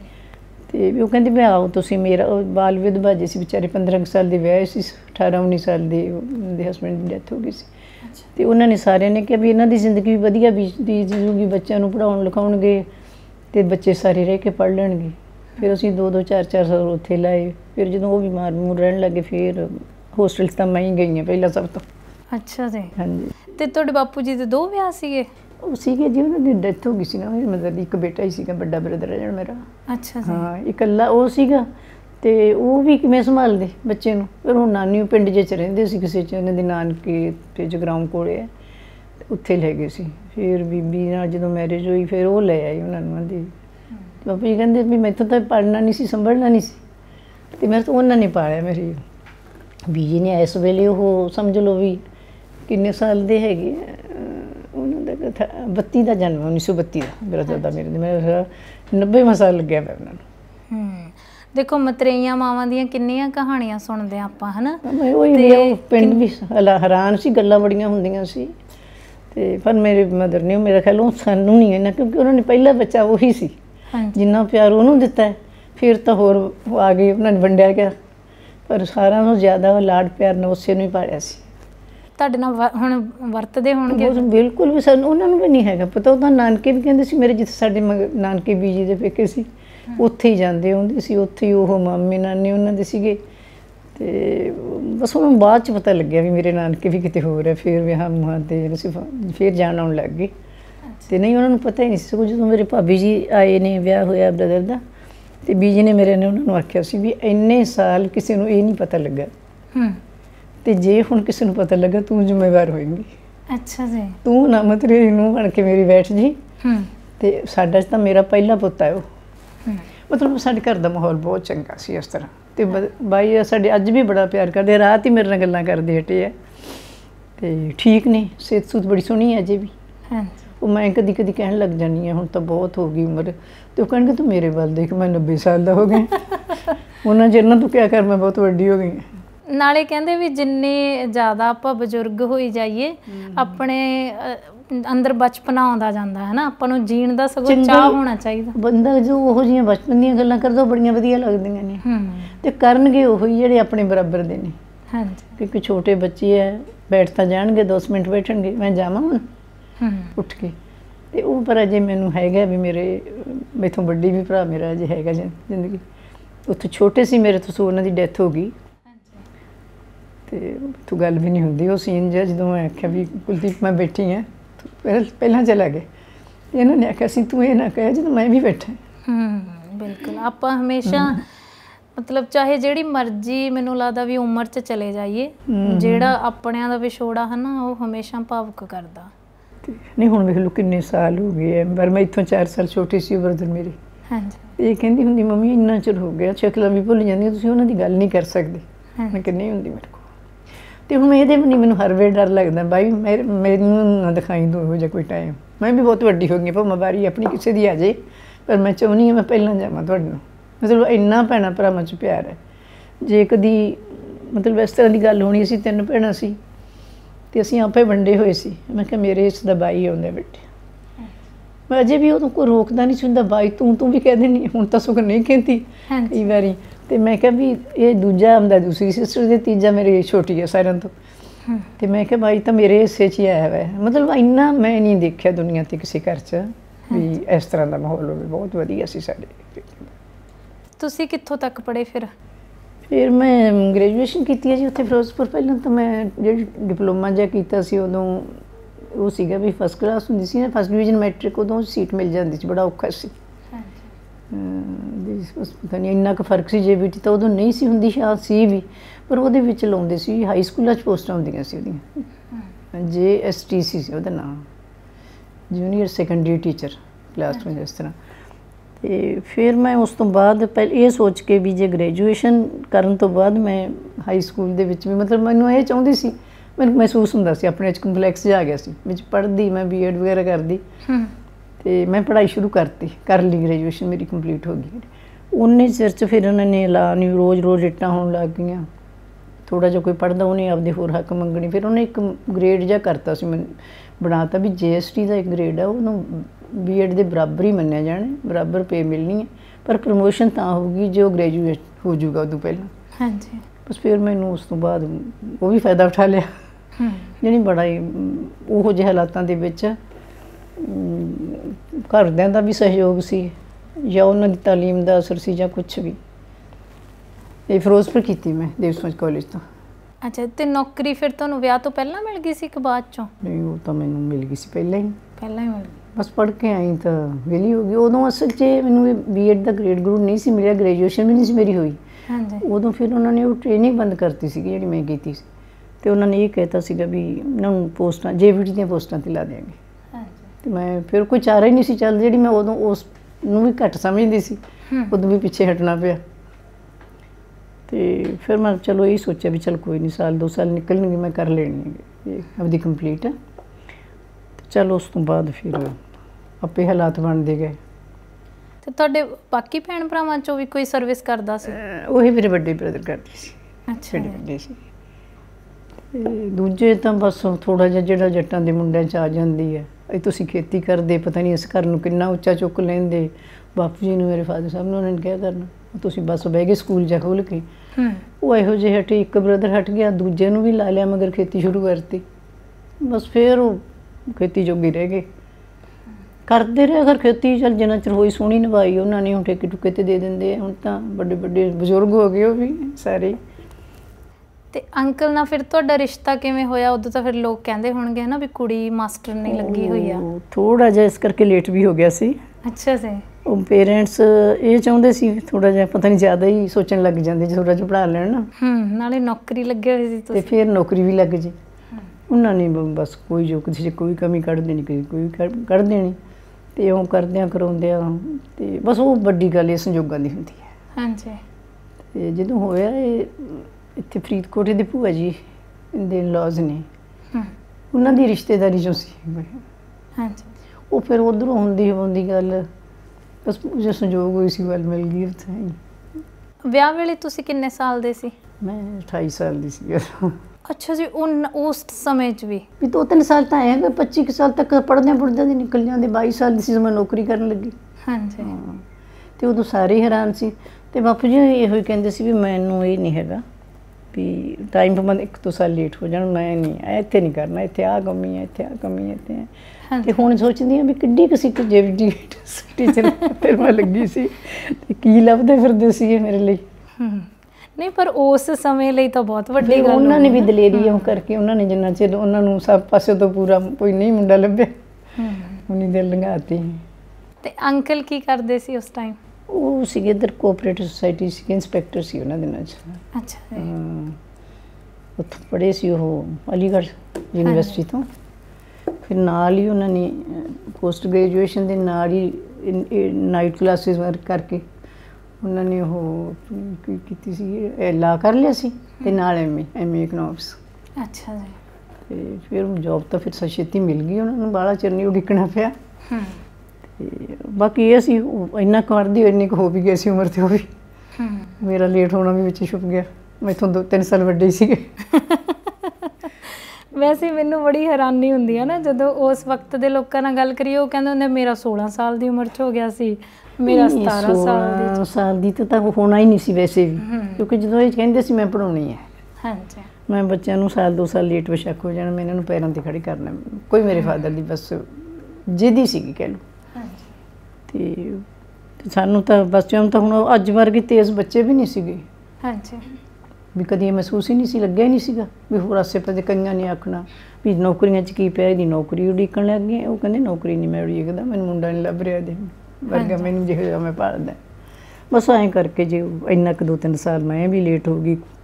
ਤੇ ਇਹ ਤਾਂ ਅਜੇ ਪੜ੍ਹਦੇ ਰਹੇ। ਉਦੋਂ ਬਾਅਦ ਪਹਿਲਾਂ ਤਾਂ ਲਾ 3-4 ਸਾਲ ਮੇਰਾ ਖਿਆਲ ਲਾ 'ਚ ਲੱਗ ਗਈ ਲਾ, ਤੇ ਉਹ ਕਰਨ ਆਪਦੀ ਐਮਏ ਵੀ ਇਹਨਾਂ ਨੇ ਅਲੀਗੜ੍ਹ ਕੀਤੀ ਸੀ। ਤੁਹਾਡੇ ਨਾਲ ਦੀਆਂ ਵੀ ਕੁੜੀਆਂ ਕੋਈ ਉਦੋਂ ਸਹੇਲੀਆਂ ਤੁਹਾਡੀਆਂ ਸਰਵਿਸ ਕਰਦੀਆਂ ਸੀ? ਪਰ ਉਹ ਕਰਦੀਆਂ ਸੀ ਜਿਨ੍ਹਾਂ ਦਾ ਮਤਲਬ ਪਿੱਛੇ ਸਾਰਾ ਚੰਗੇ ਸ਼ਹਿਰਾਂ 'ਚ ਸੀ, ਪੜ੍ਹੇ ਲਿਖੇ ਪਰਿਵਾਰਾਂ ਨਾਲ ਸੀ। ਸੀ ਕੁਛ ਕਰਦੀਆਂ ਸੀ। ਪਿੰਡ ਦੀਆਂ ਸਹੇਲੀਆਂ? ਪਿੰਡ ਦੀਆਂ ਸਹੇਲੀਆਂ ਤਾਂ ਜੀ ਬੜੀ ਦੇਰ ਤੋਂ ਬਾਅਦ ਪਿੰਡ ਦਾ ਸਕੂਲ ਚੱਲਿਆ ਕਿਤੇ, ਫਿਰ ਉਹ ਪੜ੍ਹਨ ਲੱਗੀਆਂ। ਫਿਰ ਉਹ ਇੰਨਾ ਕੀ ਪੜ੍ਹੀਆਂ ਜਿੰਨਾ ਪਿੰਡ ਦੇ ਸਕੂਲ 'ਚ ਕਿਸੇ ਨੇ ਪੜ੍ਹਾਤਾ ਛੱਡ ਗਿਆ, ਕੋਈ ਵੀ ਨਹੀਂ ਸੀ ਉਸ ਵੇਲੇ। ਹੁਣ ਹੈਗੀਆਂ ਪਿੰਡ ਦੀਆਂ ਕਾਫੀ ਲੜਕੀਆਂ ਜਿਹੜੀਆਂ ਜੋਬ ਕਰ। ਫਿਰ ਤੁਹਾਡੀ ਤਾਂ ਦੁੱਗਣੀ ਟੌਰ ਬਣੀ ਹੋਣੀ ਹੈ ਨਾ, ਕਿਉਂਕਿ ਪਹਿਲਾਂ ਤੁਸੀਂ ਮਾਸਟਰ ਨਹੀਂ ਲੱਗ ਗਏ, ਫਿਰ ਕਹਿੰਦੇ ਵੀ ਘਰ ਵਾਲਾ ਪੀਸੀਐਸ ਮਿਲਿਆ ਹੈ, ਗਜ਼ਟਡ ਆਫੀਸਰ। ਹਾਂਜੀ। ਉਹ ਵੀ ਬਸ ਇਹੀ ਸੀਗੇ ਕੁਛ ਤਾਂ ਜਿਹੜਾ ਲੁਧਿਆਣਾ ਜ਼ਿਲ੍ਹਾ ਹੈ ਹੀ ਕਾਫੀ ਐਡਵਾਂਸ। ਹਾਂਜੀ। ਬਾਕੀ ਸਾਡੇ ਮੇਰੇ ਫਾਦਰ ਇਨ ਲਾ ਸੀ, ਬੜੀ ਐਕਟਿਵ ਸੀਗੀ, ਬੜੇ ਚੰਗੇ ਲੋਕਾਂ ਨਾਲ ਬਹਿਣਾ ਉੱਠਣਾ। ਉਹ ਵੀ ਇਸ ਗੱਲ ਨੂੰ ਸਮਝਦੇ ਸੀ ਮੈਂ ਬੱਚੇ ਆਪਦੇ ਬੜੇ ਲਾਇਕ ਬਣਾਉਣੇ ਆ। ਹਾਂਜੀ। ਫਿਰ ਇਹਨਾਂ ਨੇ ਵੀ ਪੜ੍ਹਨ ਵਾਸਤੇ ਵੀ ਇਹ ਇੱਥੋਂ ਗ੍ਰੈਜੂਏਸ਼ਨ ਤੋਂ ਬਾਅਦ ਇਹ ਅਲੀਗੜ੍ਹ ਚਲੇ ਗਏ ਸੀ, ਅਲੀਗੜ੍ਹ ਯੂਨੀਵਰਸਿਟੀ 'ਚ। ਹਾਂਜੀ। ਉੱਥੋਂ ਲਾ ਕੀਤੀ, ਐਮਏ ਕੀਤੀ।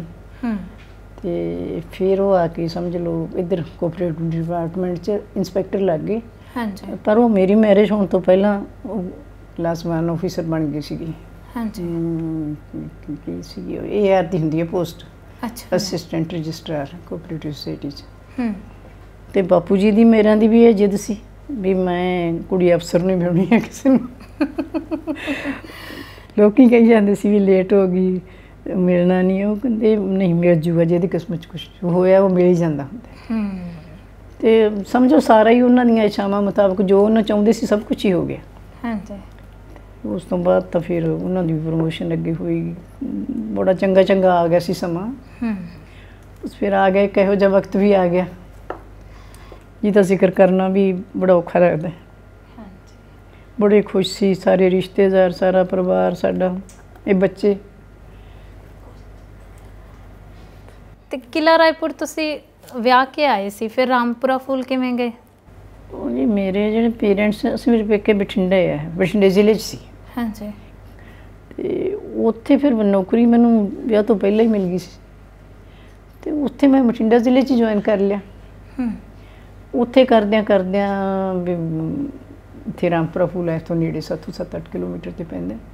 ਫਿਰ ਅਸੀਂ ਉੱਥੇ ਦੀ ਮੈਂ ਫਿਰ ਵਿਆਹ ਹੋ ਗਿਆ, ਤੇ ਟਰਾਂਸਫਰ ਵੀ ਬਦਲੀ ਕਰਾਉਣੀ ਸਾਨੂੰ ਬੜੀ ਔਖੀ ਲੱਗੀ। ਇਹਦੇ ਪਾਪਾ ਵੀ ਸੋਚਣ ਮਤਲਬ ਮੇਰੇ ਹਸਬੈਂਡ ਵੀ ਉਹਨਾਂ ਦਿਨਾਂ 'ਚ ਇਹੀ ਸੋਚਣ ਲੱਗੇ ਵੀ ਜਾਂ ਤਾਂ ਟਰਾਂਸਫਰ ਕਰਾ ਲਾ ਆਪਣੀ ਪਿੰਡ ਕਿਲਾ ਰਾਏਪੁਰ।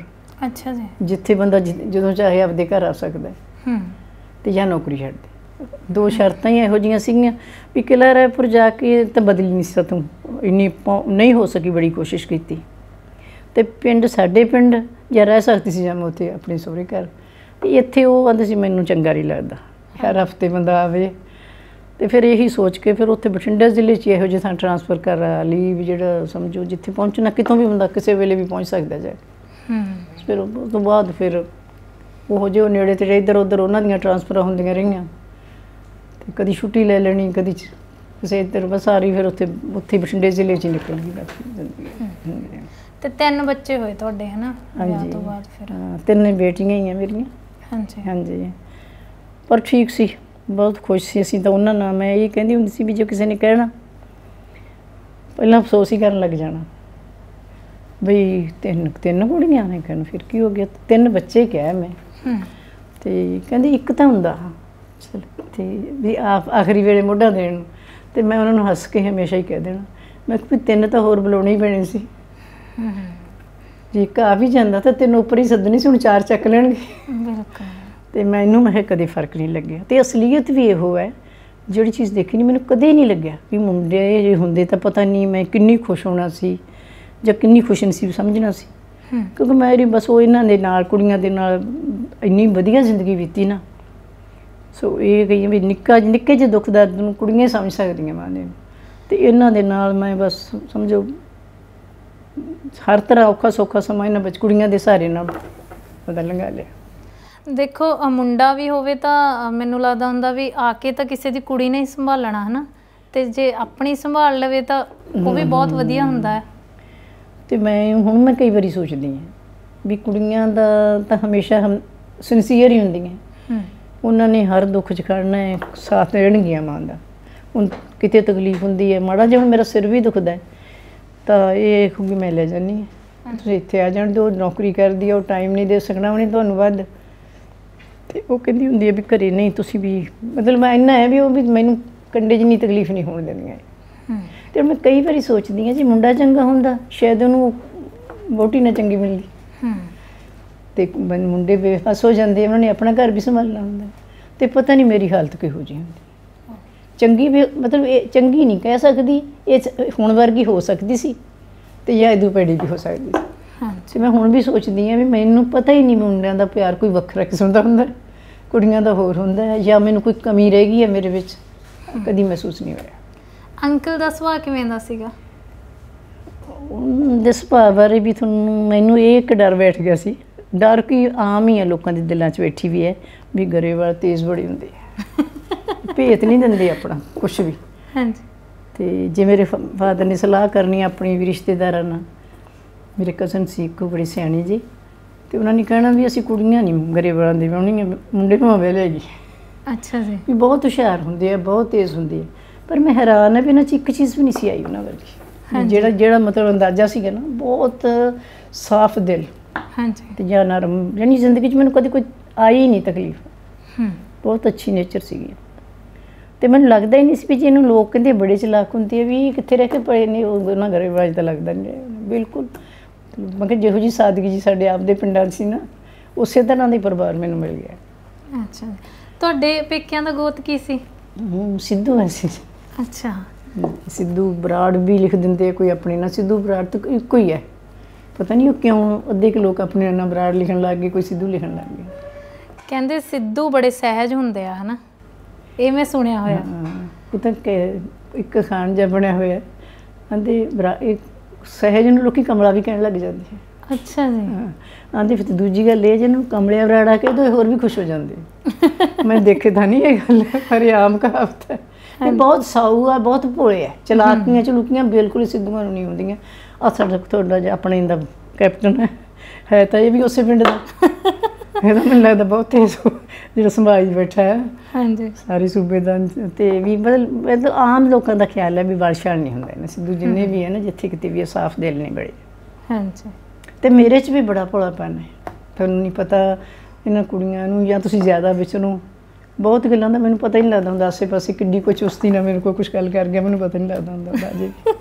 ਪਰ ਦੀਦੀ ਤਾਂ ਕਹਿੰਦੇ ਵੀ ਕਦੇ ਕਦੇ ਲੜ ਪੈਂਦੇ ਨੇ। ਉਹ ਗੁੱਸਾ ਆ ਜਾਂਦਾ, ਗੁੱਸਾ ਮੇਰੇ 'ਚ ਆਉਂਦਾ, ਇਹ ਕਮੀ ਹੈ ਇਸ। ਹਾਂਜੀ। ਤੇ ਮੈਂ ਉਦੋਂ ਕੰਟਰੋਲ ਨਹੀਂ ਕਰ ਸਕਦੀ, ਹੋ ਜਾਂਦੀ ਹਾਂ ਇਹਨਾਂ ਨਾਲ ਵੀ ਨਾਰਾਜ਼। ਫਿਰ ਮੈਂ ਸੋਚਦੀ ਹਾਂ ਵੀ ਤੂੰ ਸ਼ੁਕਰ ਕਰ ਵੀ ਤੈਨੂੰ ਇੰਨਾ ਪਿਆਰ ਕਰ ਰਹੀਆਂ ਕੁੜੀਆਂ ਮੇਰੀਆਂ, ਤੂੰ ਰੁੱਝ ਜਾਣਾ ਸੀ।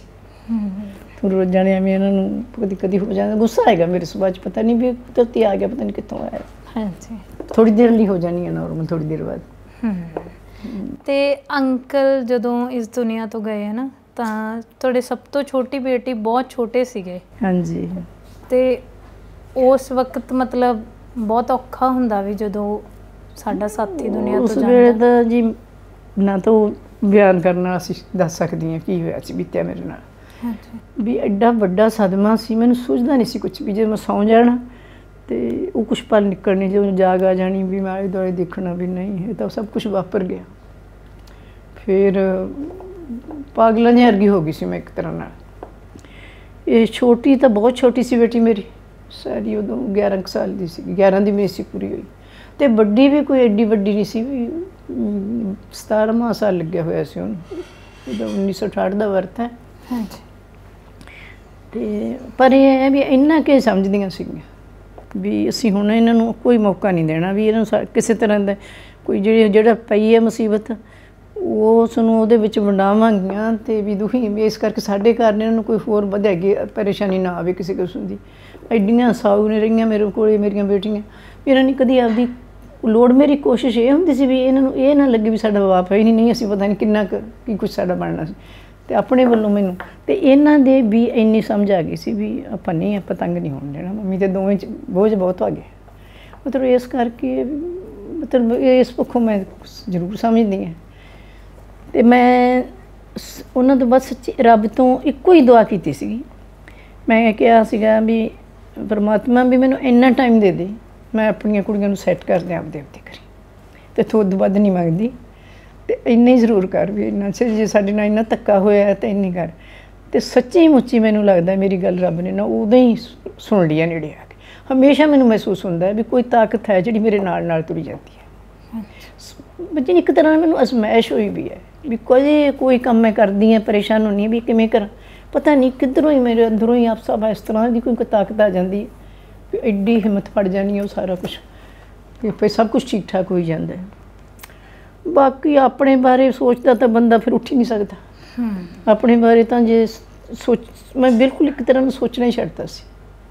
ਇਹ ਦੇਖਿਆ ਸੀਗਾ ਵੀ ਮੈਂ ਜ਼ਿੰਮੇਵਾਰੀਆਂ ਨਿਭਾਉਣੀਆਂ ਕਿਵੇਂ ਨਿਭਾਵਾਂ। ਇੱਕ ਪਰਮਾਤਮਾ ਦਾ ਆਸਰਾ ਤੱਕਿਆ ਸੀ ਤੇ ਮੈਂ ਅੱਜ ਤੱਕ ਬੜੇ ਫਖਰ ਨਾਲ ਕਹਿੰਦੀ ਹਾਂ ਮੇਰੇ ਸਿਰ 'ਤੇ ਅੱਜ ਤੱਕ ਉਹਦਾ ਹੱਥ ਹੈਗਾ। ਨਿੱਕੀ ਨਿੱਕੀ ਗੱਲ 'ਚ ਮੈਂ ਅਜ਼ਮਾਇਸ਼ ਕਰਦੀ, ਕਦੀ ਕੋਈ ਇਹੋ ਜਿਹਾ ਮੌਕਾ ਆਵੇ ਉਹਨੂੰ ਯਾਦ ਕਰੋ, ਮੈਨੂੰ ਐਂ ਲੱਗਦਾ ਮੇਰੇ ਸਾਹਮਣੇ ਆ ਖੜੀ। ਇੱਕ ਇੱਕ ਘਟਨਾ ਸੁਣਾਈ ਨਹੀਂ ਜਾ ਸਕਦੀ ਜ਼ਿੰਦਗੀ ਦੀ, ਤੇ ਬਹੁਤ ਜਦੋਂ ਘਬਰਾ ਜਾਂਦੀ ਸੀ ਉਹ ਆਪੇ ਹੀ ਹੱਲ ਹੋ ਜਾਂਦੇ, ਉਹਦੇ ਰਾਹ ਨਿਕਲ ਆਉਂਦੇ ਸੀ। ਹੁਣ ਮੈਂ ਸੋਚਦੀ ਹਾਂ ਵੀ ਜਿੰਨੀ ਵੱਡੀ ਮੈਨੂੰ ਮੁਸੀਬਤ ਆਈ ਸੀ ਮੈਂ ਤਾਂ ਸੌਖੀ ਨਿਕਲ ਗਈ। ਸਭ ਕੁਛ ਹੋ ਗਿਆ, ਬੱਚੇ ਪੜ੍ਹ ਵੀ ਗਏ, ਵਿਆਹ ਵੀ ਉਹਨਾਂ ਦੀ ਸ਼ਾਦੀਆਂ ਹੋ ਗਈਆਂ, ਚੰਗੇ ਘਰਾਂ 'ਚ ਹੋ ਗਈਆਂ, ਚੰਗੇ ਮੁੰਡੇ ਮਿਲ ਗਏ, ਮੇਰੇ ਦੁੱਖ ਸੁੱਖ ਨੂੰ ਸਮਝਣ ਵਾਲੇ। ਉਦੋਂ ਬਾਅਦ ਆਪਾਂ ਚਾਹੁੰਦੇ ਵੀ ਕੀ। ਬਿਲਕੁਲ। ਤੇ ਮੈਂ ਕਹਿੰਦੀ ਹਾਂ ਵੀ ਇਹ ਮੇਰੇ ਮੈਂ ਨਹੀਂ ਸੀ, ਇਹ ਪਰਮਾਤਮਾ ਨੇ ਮੇਰੇ 'ਤੇ ਉੱਦਾਂ ਹੀ ਮੇਰੀ ਗੱਲ ਸੁਣ ਕੇ ਮੇਰੇ ਸਿਰ 'ਤੇ ਹੱਥ ਧਰਿਆ। ਤੇ ਫਿਰ ਕਈ ਵਾਰੀ ਮੈਂ ਕਰੀ ਜਾਵਾਂ ਹੁਣ ਇੰਨਾ ਕੁ ਟਾਈਮ ਰੱਬਾ ਮੈਨੂੰ ਦੇ ਦੇ, ਮੈਂ ਇਹਨਾਂ ਦੇ ਬੱਚਿਆਂ ਦੇ ਵਿਆਹ ਦੇਖ ਜਾ, ਫਿਰ ਮੈਂ ਕਹੂੰ ਕਿੱਡੀ ਨਾ ਸ਼ੁਕਰੀਆ, ਮੈਂ ਆਪੇ ਹੀ ਆਪਣੇ ਇਕੱਲੀ ਗੱਲਾਂ ਕਰੀ ਜਾਵਾਂ ਵੀ ਤੂੰ ਇੰਨਾ ਕੁ ਟਾਈਮ ਮੰਗਿਆ ਸੀ ਉਹਨੇ ਤੈਨੂੰ ਬਹੁਤ ਦੇਤਾ। ਬੱਚਿਆਂ ਨੂੰ ਵੀ ਚੰਗੀ ਮਤਲਬ ਖੁਸ਼ ਦੇਖ ਕੇ ਜਾ ਰਹੀ, ਖੁਸ਼ ਜਾ ਰਹੀਆਂ ਦੇਖ ਕੇ, ਜਾਊਂਗੀ ਵੀ ਪਤਾ ਨਹੀਂ ਕਦੋਂ ਜਾਣਾ ਹੈ। ਤੇ ਪਰ ਫਿਰ ਵੀ ਜਿਹੜੀ ਲਾਲਸਾ ਜਿਹੜੀ ਆਪਣੀ ਹੈ ਜਾਂ ਖੁਸ਼ੀਆਂ ਦੇਖਣੀਆਂ ਪਰਿਵਾਰ ਦੀਆਂ, ਫਿਰ ਲਾਲਚ ਆ ਜਾਂਦਾ ਇੰਨਾ ਕੁ ਟਾਈਮ ਰੱਬਾ ਦੇ ਮੈਂ ਇਹਨਾਂ ਦੀਆਂ ਬੱਚਿਆਂ ਦੀਆਂ ਸਾਰੀਆਂ ਖੁਸ਼ੀਆਂ ਦੇਖ ਜਾ। ਹੁਣ ਪਤਾ ਨਹੀਂ ਵੀ ਉਹ ਨਹੀਂ ਅੱਜ ਵੀ ਮੇਰੀ ਸੁਣ ਰਿਹਾ ਹੈ ਤੇ ਫਿਰ ਮੈਂ ਕਿਹਾ ਮੈਨੂੰ ਤਾਂ ਲੱਗਦਾ ਉਹਨੇ ਫਿਰ ਭੁੱਲ ਹੀ ਜਾਣਾ ਮਤਲਬ ਨਹੀਂ ਨਹੀਂ, ਮੈਨੂੰ ਲੱਗਦਾ ਤੁਹਾਡੀ ਲਾਲਸਾ ਨਾਲੋਂ ਵੱਧ ਉਹਨੂੰ ਤੁਹਾਡੀ ਧੀਆਂ ਦੀ ਇੱਛਾ ਵੀ ਦਿਸਦੀ ਹੋਣੀ ਆ ਵੀ ਤੁਸੀਂ ਉਹਨਾਂ ਦੇ ਬੱਚਿਆਂ ਦੀਆਂ ਜ਼ਿੰਦਗੀ ਦੇ ਚੰਗੇ ਪਲ, ਚੰਗੀਆਂ ਖੁਸ਼ੀਆਂ ਦੇਖ ਕੇ ਜਾਓ।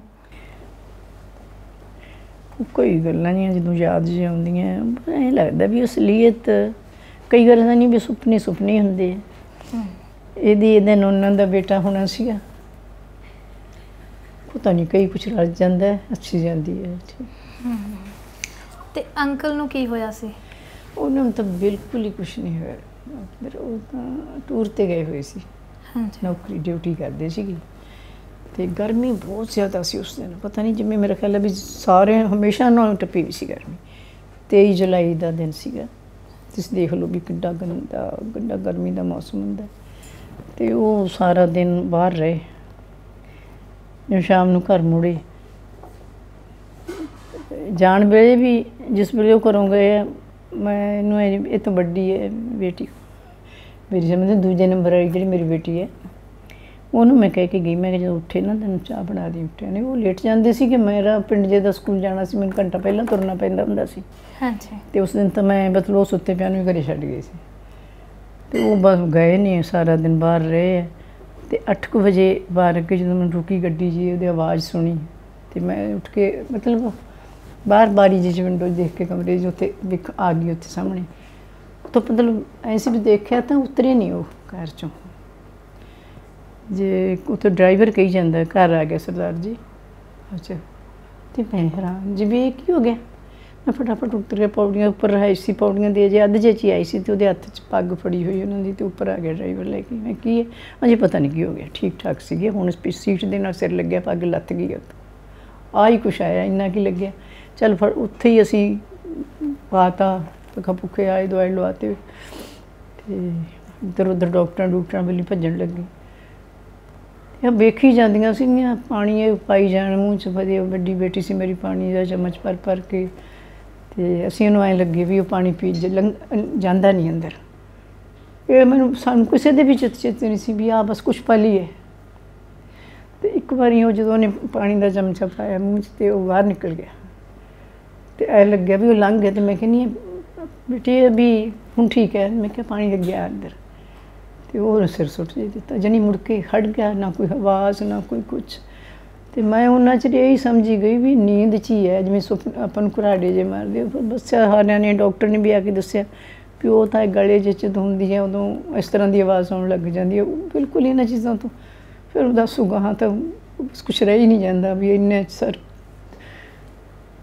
ਬਹਿ ਗਏ, ਉਸੇ ਤਰ੍ਹਾਂ ਹੱਥ ਹੋ ਗਏ। ਕੋਈ ਉਹਨਾਂ ਨੂੰ ਨਹੀਂ ਆਪਦੀ ਮੌਤ ਆਉਂਦੀ ਦੀ ਸੀ, ਅਤੇ ਕੋਈ ਸਾਨੂੰ ਨਹੀਂ ਪਤਾ ਲੱਗਿਆ ਵੀ ਪਤਾ ਨਹੀਂ ਹਾਰਟ ਅਟੈਕ ਹੋਇਆ, ਪਤਾ ਨਹੀਂ ਬ੍ਰੇਨ ਹੈਮਰੇਜ ਹੋਇਆ, ਪਤਾ ਨਹੀਂ ਕੀ ਹੈ, ਨੱਕ 'ਚੋਂ ਖੂਨ ਜਿਹਾ ਵਗਦਾ ਦਿਸਿਆ।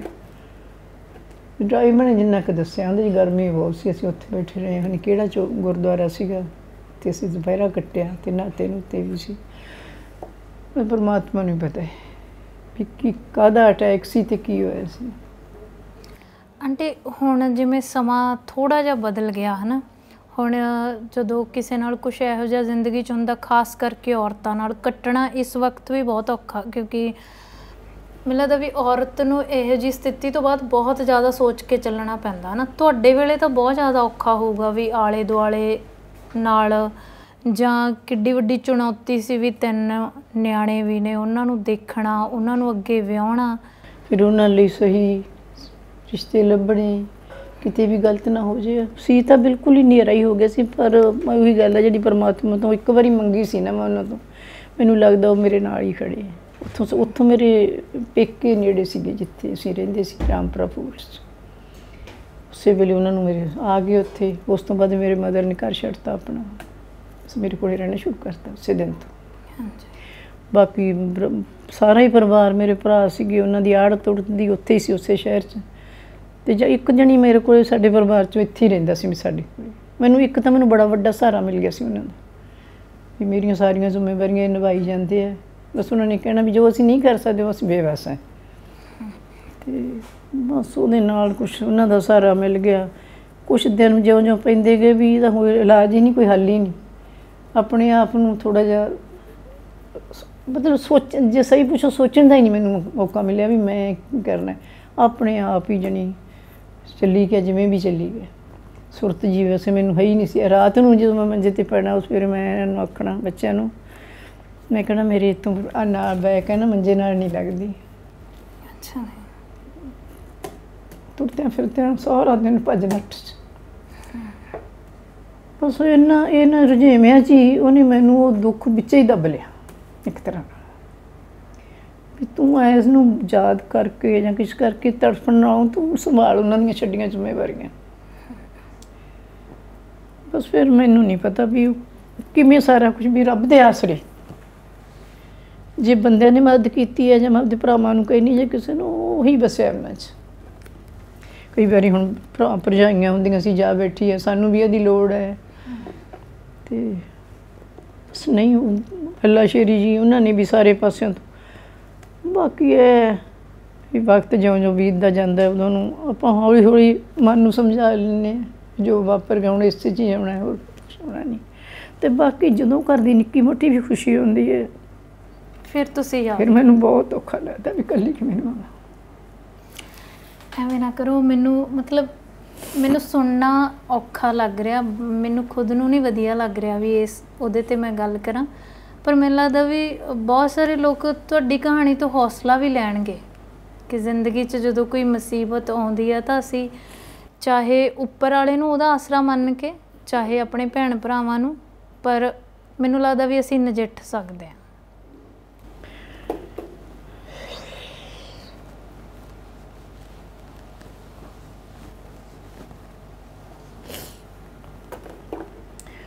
ਚਲੋ ਜੀ ਉਹ ਦੁਨੀਆ ਚਲਾਈ ਹੈ ਉਹਦੇ ਆਸਰਾ ਇੱਕ ਪਰਮਾਤਮਾ ਦਾ ਹੀ ਹੈ ਉਹਦੀ ਆਸ ਤੱਕੀ ਹੈ ਹੁਣ ਬਸ ਹੁਣ ਇਹ ਹੀ ਹੈ ਕਈ ਵਾਰੀ ਜਦੋਂ ਜ਼ਿਆਦਾ ਆਪਦੀ ਉਮਰ ਦਾ ਖਿਆਲ ਹੁੰਦਾ ਤਾਂ ਫਿਰ ਡਰਨ ਲੱਗ ਜਾਂਦੀ ਹੈ ਵੀ ਇਹੋ ਜਿਹਾ ਟਾਈਮ ਨਾ ਆ ਜੇ ਵੀ ਮੈਂ ਬੇਬਸ ਹੋ ਕੇ ਫਿਰ ਮੈਂ ਕਹਿੰਦੀ ਹਾਂ ਜਿਹਨੇ ਤੈਨੂੰ ਹੁਣ ਤੱਕ ਸੰਭਾਲਿਆ ਉਹ ਤੈਨੂੰ ਕਿਉਂ ਰੋਂਦੇ ਹੋ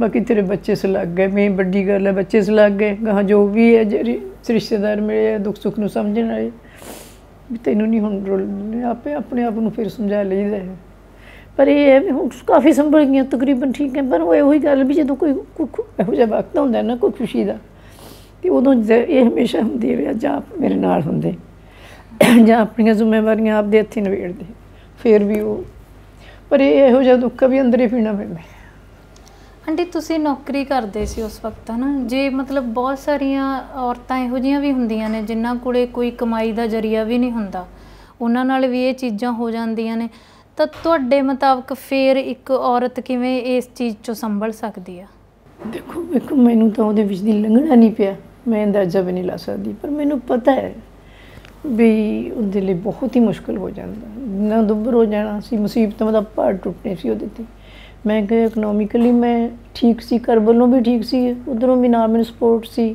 ਆਪ ਵੀ ਕਰਦੀ ਸੀ ਪੇਰੈਂਟਸ ਸਾਥ ਦੇ ਰਹੇ ਸੀਗੇ ਇਸ ਕਰਕੇ ਵੀ ਜਿਹੜੀਆਂ ਹੋਰ ਇਹੋ ਜਿਹੀਆਂ ਔਰਤਾਂ ਜਿਹੜੀਆਂ ਨਹੀਂ ਕੁਛ ਕਰਦੀਆਂ ਬਹੁਤ ਜ਼ਿਆਦਾ ਜਦੋਂ ਮੈਂ ਉਸ ਦੁੱਖ ਨੂੰ ਇੰਨਾ ਫੀਲ ਕੀਤਾ ਉਸ ਤੋਂ ਹੁਣ ਤੱਕ ਚੱਲਿਆ ਅਤੇ ਬਾਕੀ ਮੈਨੂੰ ਕਿਸੇ ਦੀ ਅੱਗੇ ਝੁਕਣਾ ਨਹੀਂ ਪਿਆ ਮੈਂ ਇਸ ਕਰਕੇ ਅਤੇ ਜਿਹੜੀਆਂ ਵਿਚਾਰੀਆਂ ਬੇਵਸ ਨੇ ਪਤਾ ਨਹੀਂ ਉਹ ਕਿਵੇਂ ਵਕਤ ਲਾਉਂਦੀਆਂ ਦੁਆ ਕਰਦੀਆਂ ਵਾਹਿਗੁਰੂ ਕਿਸੇ ਨਾਲ ਇਹੋ ਜਿਹੀ ਨਾ ਕਰੀ ਜੇ ਕਰੀ ਤਾਂ ਉਹਦਾ ਕੋਈ ਸਹਾਰਾ ਦੇਈ ਉਹਨਾਂ ਨੂੰ ਉਹਨਾਂ ਵਾਸਤੇ ਬੰਦਿਆਂ ਦਾ ਸਹਾਰਾ ਤਾਂ ਹੀ ਮਿਲਦਾ ਜੇ ਉਸਦਾ ਪਰਮਾਤਮਾ ਦਾ ਸਹਾਰਾ ਹੋਵੇ ਉਹੀ ਬੰਦਿਆਂ 'ਚ ਮੈਂ ਤਾਂ ਦੇਖ ਲਿਆ ਵੀ ਬਸ ਕੇ ਸਹਾਰਾ ਬਣਦਾ ਇਸੇ ਉਮੀਦ ਦੇ ਸਾਰੇ ਬਸ ਹੁਣ ਇਹ ਆ ਵੀ ਮੈਨੂੰ ਕਈ ਵਾਰੀ ਮੈਂ ਕਹਿੰਦੀ ਵੀ ਇੰਨੀ ਖੁਸ਼ ਹਾਂ ਤੂੰ ਕਿਉਂ ਇਹ ਕਰਦੀ ਹੈ ਸੋ ਖੁਸ਼ ਰਹਿ ਤੂੰ ਬੱਚਿਆਂ ਨੂੰ ਖੁਸ਼ ਰੱਖ ਦੇਖ ਅਤੇ ਮੈਂ ਠੀਕ ਰਹਿੰਦੀ ਹਾਂ ਤਾਂ ਮੈਂ ਹੁਣ ਐਵੇਂ ਇਮੋਸ਼ਨਲ ਹੋ ਕੇ ਕਈ ਵਾਰੀ ਹੋ ਜਾਂਦਾ ਠੀਕ ਰਹਿੰਦੀ ਹਾਂ ਮੈਂ ਹਮੇਸ਼ਾ ਠੀਕ ਰਹਿੰਦੀ ਹਾਂ ਨਹੀਂ ਮੈਂ ਤਾਂ ਹਮੇਸ਼ਾ ਤੁਹਾਨੂੰ ਜਿੰਦਾ ਦਿਲ ਵੇਖਿਆ ਹਮੇਸ਼ਾ ਖੁਸ਼ ਵੇਖਿਆ ਹੈ ਨਾ ਬਸ ਫਿਰ ਚਾਰਾ ਵੀ ਹੋਰ ਕੋਈ ਨਹੀਂ ਸੀ ਅਤੇ ਕੋਈ ਇਹ ਸੀਗੀ ਉਹ ਜ਼ਰੂਰਤ ਵੀ ਸੀਗੀ ਜੇ ਮੈਂ ਆਪਦੇ ਰੋਣੇ ਰਹਿੰਦੀ ਹੈ ਇਹਦੀ ਜ਼ਿੰਦਗੀ ਦਾ ਕੀ ਬਣਨਾ ਸੀ ਮੇਰੇ ਬੱਚਿਆਂ ਦੀ ਦਾ ਬਸ ਮੈਂ ਸਾਰਾ ਕੁਛ ਅੰਦਰ ਵੀ ਚੱਲ ਪਰਮਾਤਮਾ ਉਹਨਾਂ ਦੀ ਆਤਮਾ ਨੂੰ ਸ਼ਾਂਤੀ ਦੇਵੇ ਉਹਨਾਂ ਦੇ ਬੱਚਿਆਂ ਨੂੰ ਜੇ ਮੈਂ ਚੰਗੀ ਤਰ੍ਹਾਂ ਸੰਭਾਲ ਰਹੀ ਹਾਂ ਉਹ ਜਿੱਥੇ ਵੀ ਹੋਣਗੇ ਉਹ ਸ਼ਾਂਤ ਹੋਣਗੇ ਮੈਨੂੰ ਲੱਗਦਾ ਮਾਂ ਦੇ ਅੰਦਰ ਹੌਸਲਾ ਆਪਣੇ ਆਪ ਆ ਜਾਂਦਾ ਫਿਰ ਜਦੋਂ ਅਤੇ ਜਦੋਂ ਪਤਾ ਸੀ ਵੀ ਮਾਂ ਵੀ ਅਤੇ ਬਾਪ ਵੀ ਬਣ ਕੇ ਤੂੰ ਹੀ ਕਰਨਾ ਅਤੇ ਜੇ ਦਿਲ ਛੱਡ ਗਈ ਤਾਂ ਇਹ ਬੱਚਿਆਂ ਨਾਲ ਅਨਿਆਂ ਹੀ ਹੋਊਗਾ ਵੀ ਮੈਂ ਤਾਂ ਇਹਨਾਂ ਦੇ ਕੋਲ ਅੱਜ ਵੈਸੇ ਇਮੋਸ਼ਨਲ ਹੋ ਗਈ ਆਪਣੇ ਬੱਚਿਆਂ ਦੇ ਕੋਲ, ਕਦੇ ਮਨ ਵੀ ਨਹੀਂ ਸੀ ਭਰਿਆ। ਕਦੇ ਇਹਨਾਂ ਦੀ ਨਿੱਕੀ ਜਿਹੀ ਖੁਆਇਸ਼ ਹੋਣੀ, ਮੈਂ ਕਹਿਣਾ ਇਹਨਾਂ ਨੂੰ ਕਦੇ ਮਹਿਸੂਸ ਨਾ ਹੋਵੇ ਵੀ ਜਿਨ੍ਹਾਂ ਦੇ ਬਾਪ ਹੁੰਦੇ ਆ ਉਹਨਾਂ ਨੂੰ ਆਹ ਲੋੜ ਪੂਰੀ ਹੁੰਦੀ ਹੈ, ਇੰਨੀਆਂ ਖੁਸ਼ ਰਹਿੰਦੀਆਂ। ਤੇ ਇਸ ਕਰਕੇ ਮੈਨੂੰ ਬੜੀ ਤਸੱਲੀ ਹੈ, ਬਹੁਤ ਸੰਤੁਸ਼ਟ ਹੈ ਵੀ ਅੱਜ ਜਾਊਂਗੀ ਦੁਨੀਆ ਤੋਂ ਤਾਂ ਆਪਦੇ ਪਰਿਵਾਰ ਨੂੰ ਹੱਸਦਾ ਵਸਦਾ ਦੇਖ ਕੇ ਜਾਊਂ। ਇਦੋਂ ਵੱਧ ਕਮਾਲ ਲਈ ਖੁਸ਼ੀ ਕੀ ਹੁੰਦੀ। ਮੈਨੂੰ ਲੱਗਦਾ ਵੈਸੇ ਤੁਸੀਂ ਮਤਲਬ ਮਾਂ ਤੋਂ ਵਧੀਆ ਨਿਆਣਿਆਂ ਲਈ ਕੋਈ ਨਹੀਂ ਕਰ ਸਕਦਾ ਹੈ ਨਾ, ਪਰ ਕਿਸੇ ਨਾ ਕਿਸੇ ਵਕਤ ਹੁੰਦਾ ਵੀ ਸ਼ਾਇਦ ਅਸੀਂ ਦੋਵੇਂ ਹੁੰਦੇ ਅਸੀਂ ਜ਼ਿਆਦਾ ਵਧੀਆ ਕਰਦੇ। ਉਹ ਕਮੀ ਆ ਜਿਹੜੀ ਇਹ ਨਹੀਂ ਹੁੰਦੀ ਵੀ ਤੁਸੀਂ ਆਪਣੀਆਂ ਕੋਸ਼ਿਸ਼ਾਂ ਘੱਟ ਕੀਤੀਆਂ ਹੋਣਗੀਆਂ, ਪਰ ਕਮੀ ਜ਼ਿੰਦਗੀ ਨਹੀਂ, ਸਗੋਂ ਮੈਂ ਤਾਂ ਉਦੋਂ ਜ਼ਿਆਦਾ ਜਦੋਂ ਇਹੋ ਜਿਹਾ ਖਿਆਲ ਹੁੰਦਾ ਹੈ ਨਾ, ਥੋੜ੍ਹੀ ਦੇਰ ਲਈ ਥੋੜ੍ਹਾ ਸੋਚਣ ਲੱਗ ਜਾਂਦੀ, ਉਸ ਤੋਂ ਬਾਅਦ ਜ਼ਿਆਦਾ ਹਿੰਮਤ ਫੜ ਜਾਂਦੀ ਹੈ ਵੀ ਨਹੀਂ ਨਹੀਂ, ਜੇ ਤੂੰ ਦਿਲ ਛੱਡ ਗਈ ਤਾਂ ਇਹਨਾਂ ਦਾ ਕੀ ਬਣਨਾ ਹੈ। ਬੇਸ਼ੱਕ ਬੱਚੇ ਮੇਰੇ ਸੈੱਟ ਨੇ ਪੂਰੀ ਤਰ੍ਹਾਂ, ਆਪਣੇ ਘਰਾਂ 'ਚ ਜਾ ਕੇ ਜਦੋਂ ਬੰਦਾ ਪਰਚ ਜਾਂਦਾ ਉਹਦਾ ਧਿਆਨ ਕੁਦਰਤੀ ਚਲਾ ਜਾਂਦਾ। ਅਤੇ ਵੀ ਮੈਂ ਇਹਨਾਂ ਨੂੰ ਕਦੇ ਵੀ ਨਾ ਜ਼ਿੰਦਗੀ 'ਚ ਇਹੋ ਜਿਹੀ ਗੱਲ ਕੋਈ ਵੀ ਕਰਾਂ। ਉਹ ਤਾਂ ਕਈ ਵਾਰੀ ਹੁਣ ਜਦੋਂ ਬੰਦਾ ਇਮੋਸ਼ਨਲ ਹੋ ਜਾਂਦਾ ਮੈਂ ਇਹਨਾਂ ਦੇ ਸਾਹਮਣੇ ਬੜੀ ਲੇਰੀ ਨਜ਼ਰ ਰਹੀ ਹਾਂ, ਬੜੀ ਜ਼ਿੰਦਾ ਦਿਲ ਬਣ ਕੇ। ਹੁਣ ਵੀ ਹੈ ਇਹੋ ਹੀ ਵੀ ਜਦੋਂ ਆਉਂਦੀਆਂ ਮੈਂ ਕਦੇ ਕੋਈ ਇਸ ਤਰ੍ਹਾਂ ਦੀ ਗੱਲ ਨਹੀਂ ਕੀਤੀ ਜਿਹਨੂੰ ਵੇਖ ਕੇ ਸੁਣ ਕੇ ਉਦਾਸ ਹੋ ਜਾਣ, ਅਤੇ ਜਾਂ ਇਹ ਕਹਿਣ ਵੀ ਅੰਦਰੋਂ ਇਹ ਤੜਫਦੀ ਹੈ ਕੁਛ, ਉਹ ਤਾਂ ਮਹਿਸੂਸ ਕਦੀ ਹੋਣ ਹੀ ਨਹੀਂ ਦਿੱਤਾ। ਇਹ ਵੀ ਪਰਮਾਤਮਾ ਨੇ ਮੈਨੂੰ ਤਾਕਤ ਦਿੱਤੀ ਹੈ, ਅਤੇ ਜਿੰਨੀ ਚਿਰ ਜ਼ਿੰਦਗੀ ਦੇਵੇ ਦੁਆ ਕਰਦੀ ਹਾਂ ਮੈਨੂੰ ਇੰਨੀ ਦੇ ਜਾਵੇ ਤਾਂ ਮੈਂ ਇੰਨੇ ਹੌਸਲੇ ਨਾਲ ਇਹਨਾਂ ਬੱਚਿਆਂ ਦਾ ਸਾਥ ਦੇਵਾਂ ਜਿੰਨਾ ਚਿਰ ਜਿੰਨੀ ਜ਼ਿੰਦਗੀ ਲਿਖੀ ਹੈ। ਤੁਸੀਂ ਤੁਹਾਡੀਆਂ ਗੱਲਾਂ 'ਚ ਇਹੀ ਆ ਵੀ ਸਿਰਫ ਨਿਆਣਿਆਂ ਲਈ ਸੋਚਿਆ ਹੈ ਨਾ, ਨਿਆਣਿਆਂ 'ਚ ਬਿਜ਼ੀ ਹੋ ਗਏ, ਨਿਆਣਿਆਂ ਲਈ ਸੋਚ ਕੇ ਤੁਹਾਨੂੰ ਆਪਣਾ ਆਪ ਨਹੀਂ ਯਾਦ ਰਿਹਾ, ਪਰ ਫਿਰ ਵੀ ਕਿਸੇ ਨਾ ਕਿਸੇ ਵਕਤ ਐਂ ਕਦੀ ਲੱਗਿਆ ਨਹੀਂ ਵੀ ਮੈਂ ਮਤਲਬ ਮੈਂ ਕਮਾਉਣੀ ਵੀ ਆ, ਮੈਂ ਕੋਈ ਹੋਰ ਸਹਾਰਾ ਜ਼ਿੰਦਗੀ 'ਚ ਹੋਣਾ ਚਾਹੀਦਾ, ਜਾਂ ਲਾਈਫ ਪਾਰਟਨਰ ਦੀ ਜਗ੍ਹਾ ਕੋਈ ਨਹੀਂ? ਮਤਲਬ ਉਸ ਪਾਸੇ ਮੇਰਾ ਧਿਆਨ ਹੀ ਨਹੀਂ ਗਿਆ, ਬੱਚਿਆਂ ਤੋਂ ਹਟਿਆ ਹੀ ਨਹੀਂ। ਜੇ ਕਦੀ ਸੋਚਿਆ ਵੀ ਹੈ ਤਾਂ ਕੁਛ ਦੇਰ ਬਾਅਦ ਉਦਾਸ ਹੋ ਜਾਣਾ ਜਾਂ ਬੱਚਿਆਂ ਤੋਂ ਪਾਸੇ ਹੋ ਜਾਣਾ। ਉਸ ਤੋਂ ਬਾਅਦ ਮੈਂ ਬਿਲਕੁਲ ਨੋਰਮਲ ਹੋ ਕੇ ਨੋਰਮਲ ਹੋ ਕੇ ਗਈ। ਇਸ ਤਰ੍ਹਾਂ ਦਾ ਮਤਲਬ ਤਾਂ ਕੁਛ ਤਾਂ ਸਾਡੇ ਸਮਾਜ 'ਚ ਹੈ ਨਹੀਂ, ਕੁਛ ਇਹ ਮੇਰੇ ਹਾਲਾਤ ਸੀ, ਮਾਪੇ ਮਜਬੂਰ ਵੀ ਕਰ ਦਿੰਦੇ। ਹੋ ਸਕਦਾ ਹੈ ਵੀ ਜੇ ਉਹਨਾਂ ਨੇ ਦੇਖਣਾ ਸੀਗਾ ਵੀ ਇਹ ਹੁਣ ਸਾਰੀ ਉਮਰ ਭਰਾ ਭਰਜਾਈਆਂ ਖਬਰਾਂ ਦਾ ਸਾਥ ਦੇਣ ਜਾਂ ਨਾ ਦੇਣ, ਵੀ ਅਸੀਂ ਕੁਛ ਕਰੀਏ ਰੀਮੈਰਿਜ ਬਾਰੇ ਸੋਚਦੇ, ਉਹ ਤਾਂ ਜਦੋਂ ਮੇਰੇ ਮੈਨੂੰ ਦੇਖਦੇ ਸੀ ਕਿ ਉਹਨਾਂ ਨੂੰ ਪਤਾ ਸੀ ਵੀ ਉਹਨੂੰ ਕਹਾਂਗੇ ਕਿਵੇਂ, ਅਤੇ ਕਹਿਣਾ ਵੀ ਸੀ, ਮੈਂ ਇਹ ਕਹਿਣਾ ਸੀ ਵੀ ਮੈਨੂੰ ਲੋੜ ਹੀ ਨਹੀਂ ਹੋਰ ਕਿਸੇ ਚੀਜ਼ ਦੀ, ਮੈਨੂੰ ਇੱਕ ਬੱਚੇ ਮੇਰੇ ਅਤੇ ਇੱਕ ਉਹਨਾਂ ਦੀਆਂ ਯਾਦਾਂ ਬਸ ਮੇਰੇ ਲਈ ਬਹੁਤ ਕੁਛ ਹੈ। ਅਤੇ ਉਹ ਬਸ ਕਦੇ ਕਦੇ ਇਮੋਸ਼ਨਲ ਹੋ ਕੇ ਹੋ ਜਾਂਦੀ ਹਾਂ ਉਦਾਸ। ਹੁਣ ਇੰਨਾ ਟਾਈਮ ਬੀਤ ਕੇ ਹਰ ਵਾਰੀ ਉਸੇ ਹਾਲਤ ਰਹੋ ਤਾਂ ਇਹਨਾਂ ਬੱਚਿਆਂ ਨਾਲ ਬੇਇਨਸਾਫੀ ਹੈ ਮੇਰੇ ਨਾਲ। ਅਤੇ ਬਸ ਜੋ ਵੀ ਹੋਇਆ ਹੁਣ ਆਪਾਂ ਤਕਰੀਬਨ ਆਪਣੇ ਆਪ ਨੂੰ ਸੰਭਾਲ ਲਿਆ, ਪਰ ਜਦੋਂ ਕੋਈ ਇਹਨਾਂ ਦੇ ਬੱਚਿਆਂ ਦੀ ਖੁਸ਼ੀ ਦਾ ਮੌਕਾ ਹੁੰਦਾ ਹੈ ਉਸ ਵੇਲੇ ਮੈਂ ਜ਼ਰੂਰ ਕਹਿੰਦੀ ਅੱਜ ਮੇਰੇ ਨਾਲ ਹੁੰਦੇ ਤੇ ਉਸ ਵੇਲੇ, ਪਰ ਉਹ ਵੀ ਮੇਰੀ ਕੋਸ਼ਿਸ਼ ਹੈ ਮੈਂ ਇੱਧਰ ਉੱਧਰ ਬਸ ਧਿਆਨ ਬਟਾ ਲਾਂ ਅਤੇ ਇਹਨਾਂ ਦੇ ਵਿੱਚ ਉਸੇ ਤਰ੍ਹਾਂ ਦੀਆਂ ਜ਼ਿੰਮੇਵਾਰੀਆਂ ਨਾਲ ਜੁਟ ਜਾਂ ਜਿਸ ਤਰ੍ਹਾਂ ਵੀ ਇਹ ਬੱਚਿਆਂ ਨੂੰ ਪਤਾ ਹੀ ਨਾ ਲੱਗੇ ਕੁਛ, ਕਿਉਂਕਿ ਇਹਨਾਂ ਦਾ ਜ਼ਰੂਰੀ ਹੈ, ਬੜੇ ਛੋਟੀਆਂ ਸੀਗੀਆਂ ਜਦੋਂ ਆਪਣੇ ਕੰਮਾਂ 'ਚ ਭੇਜੀਆਂ, ਹੋ ਸਕਦਾ ਭੁੱਲ ਵੀ ਜਾਣ, ਪਰ ਇਹਨਾਂ ਦੀਆਂ ਖੁਸ਼ੀਆਂ ਵੇਲੇ ਮੈਨੂੰ ਜ਼ਰੂਰ ਇਹ ਹੁੰਦਾ ਵੀ ਮੈਨੂੰ ਉਦੋਂ ਇਕੱਲਾਪਨ ਆਪਣਾ ਬਹੁਤ ਮਹਿਸੂਸ ਹੁੰਦਾ ਵੀ ਅੱਜ ਨਾ ਇਹ ਗੱਲ ਨਹੀਂ ਹੁੰਦੀ ਤਾਂ ਹੋਰ ਹਾਲਾਤ ਹੋਣੇ ਸੀ ਸਾਡੇ ਘਰ ਦੇ। ਬਿਲਕੁਲ। ਕਿਸੇ ਨਾਲ ਇੱਕ ਵਾਰੀ ਮੈਂ ਪਹਿਲਾਂ ਵੀ ਗੱਲ ਕੀਤੀ ਸੀ, ਉਹ ਕਹਿੰਦੇ ਸੀ ਵੀ ਜਦੋਂ ਬੱਚੇ ਛੋਟੇ ਹੁੰਦੇ ਆ ਸ਼ਾਇਦ ਉਦੋਂ ਜੀਵਨ ਸਾਥੀ ਦੀ ਲੋੜ ਇੰਨੀ ਮਹਿਸੂਸ ਨਹੀਂ ਹੁੰਦੀ, ਕਿਉਂਕਿ ਤੁਸੀਂ ਬਹੁਤ ਜ਼ਿਆਦਾ ਰੁਝੇਵਿਆਂ 'ਚ ਹੁੰਦੇ ਹੋ, ਨਿਆਣਿਆਂ ਦੇ ਬਹੁਤ ਸਾਰੀਆਂ ਜ਼ਿੰਮੇਵਾਰੀਆਂ ਹੁੰਦੀਆਂ, ਪਰ ਜਦੋਂ ਉਹ ਆਪਣੇ ਆਪਣੇ ਟਿਕਾਣੇ ਲੱਗ ਜਾਂਦੇ ਆ ਤਾਂ ਉਦੋਂ ਤੁਹਾਨੂੰ ਜ਼ਰੂਰ ਲੱਗਦਾ ਹੁੰਦਾ ਵੀ ਮੇਰਾ ਸਾਥੀ ਮੇਰੇ ਨਾਲ ਹੋਣਾ ਚਾਹੀਦਾ ਸੀ ਉਮਰ ਦੇ ਇਸ ਪੜਾਅ 'ਤੇ। ਕੁਛ ਤਾਂ ਟਾਈਮ ਨਿਕਲ ਹੀ ਗਿਆ ਸੀਗਾ ਬੱਚਿਆਂ ਦੇ, ਫਿਰ ਵਾਰੀ ਗਈਆਂ ਸਹੁਰੇ ਵੀ ਆਪਦੇ, ਇਉਂ ਕਰਕੇ ਕੁਛ ਟਾਈਮ ਐਂ ਲੰਘ ਗਿਆ। ਜਦੋਂ ਸਾਰਿਆਂ ਨੂੰ ਛੋਟੀ ਬੇਟੀ ਦੀ ਮੈਂ ਸ਼ਾਦੀ ਕੀਤੀ ਹੈ ਉਸ ਦਿਨ ਮੈਨੂੰ ਯਾਦ ਹੈ ਇਹਦੀ ਡੋਲੀ ਤੁਰਨ ਤੋਂ ਬਾਅਦ ਨਾ ਮੈਂ ਘਰ ਦੀਆਂ ਸਮਝੋ ਦੇਲੀਆਂ ਆਪਦਾ ਗੇਟ 'ਤੇ ਉੱਥੇ ਬੈਠ ਗਈ, ਅਤੇ ਰਾਤ ਦੇ ਪਤਾ ਨਹੀਂ 10 ਵੱਜ ਗਏ 11 ਵੱਜ ਗਏ, ਮੇਰਾ ਪਿੱਛੇ ਵੜਨ ਨੂੰ ਨਾ ਅੰਦਰ ਜੀ ਕਰੇ, ਮੈਂ ਕਹਿੰਦੀ ਅੱਜ ਕੋਈ ਵੀ ਨਹੀਂ ਹੈਗੀ, ਫਿਰ ਉਸੇ ਪਾਸੇ ਬਹਿਣਾ 'ਚ ਬਹਿ ਗਈ।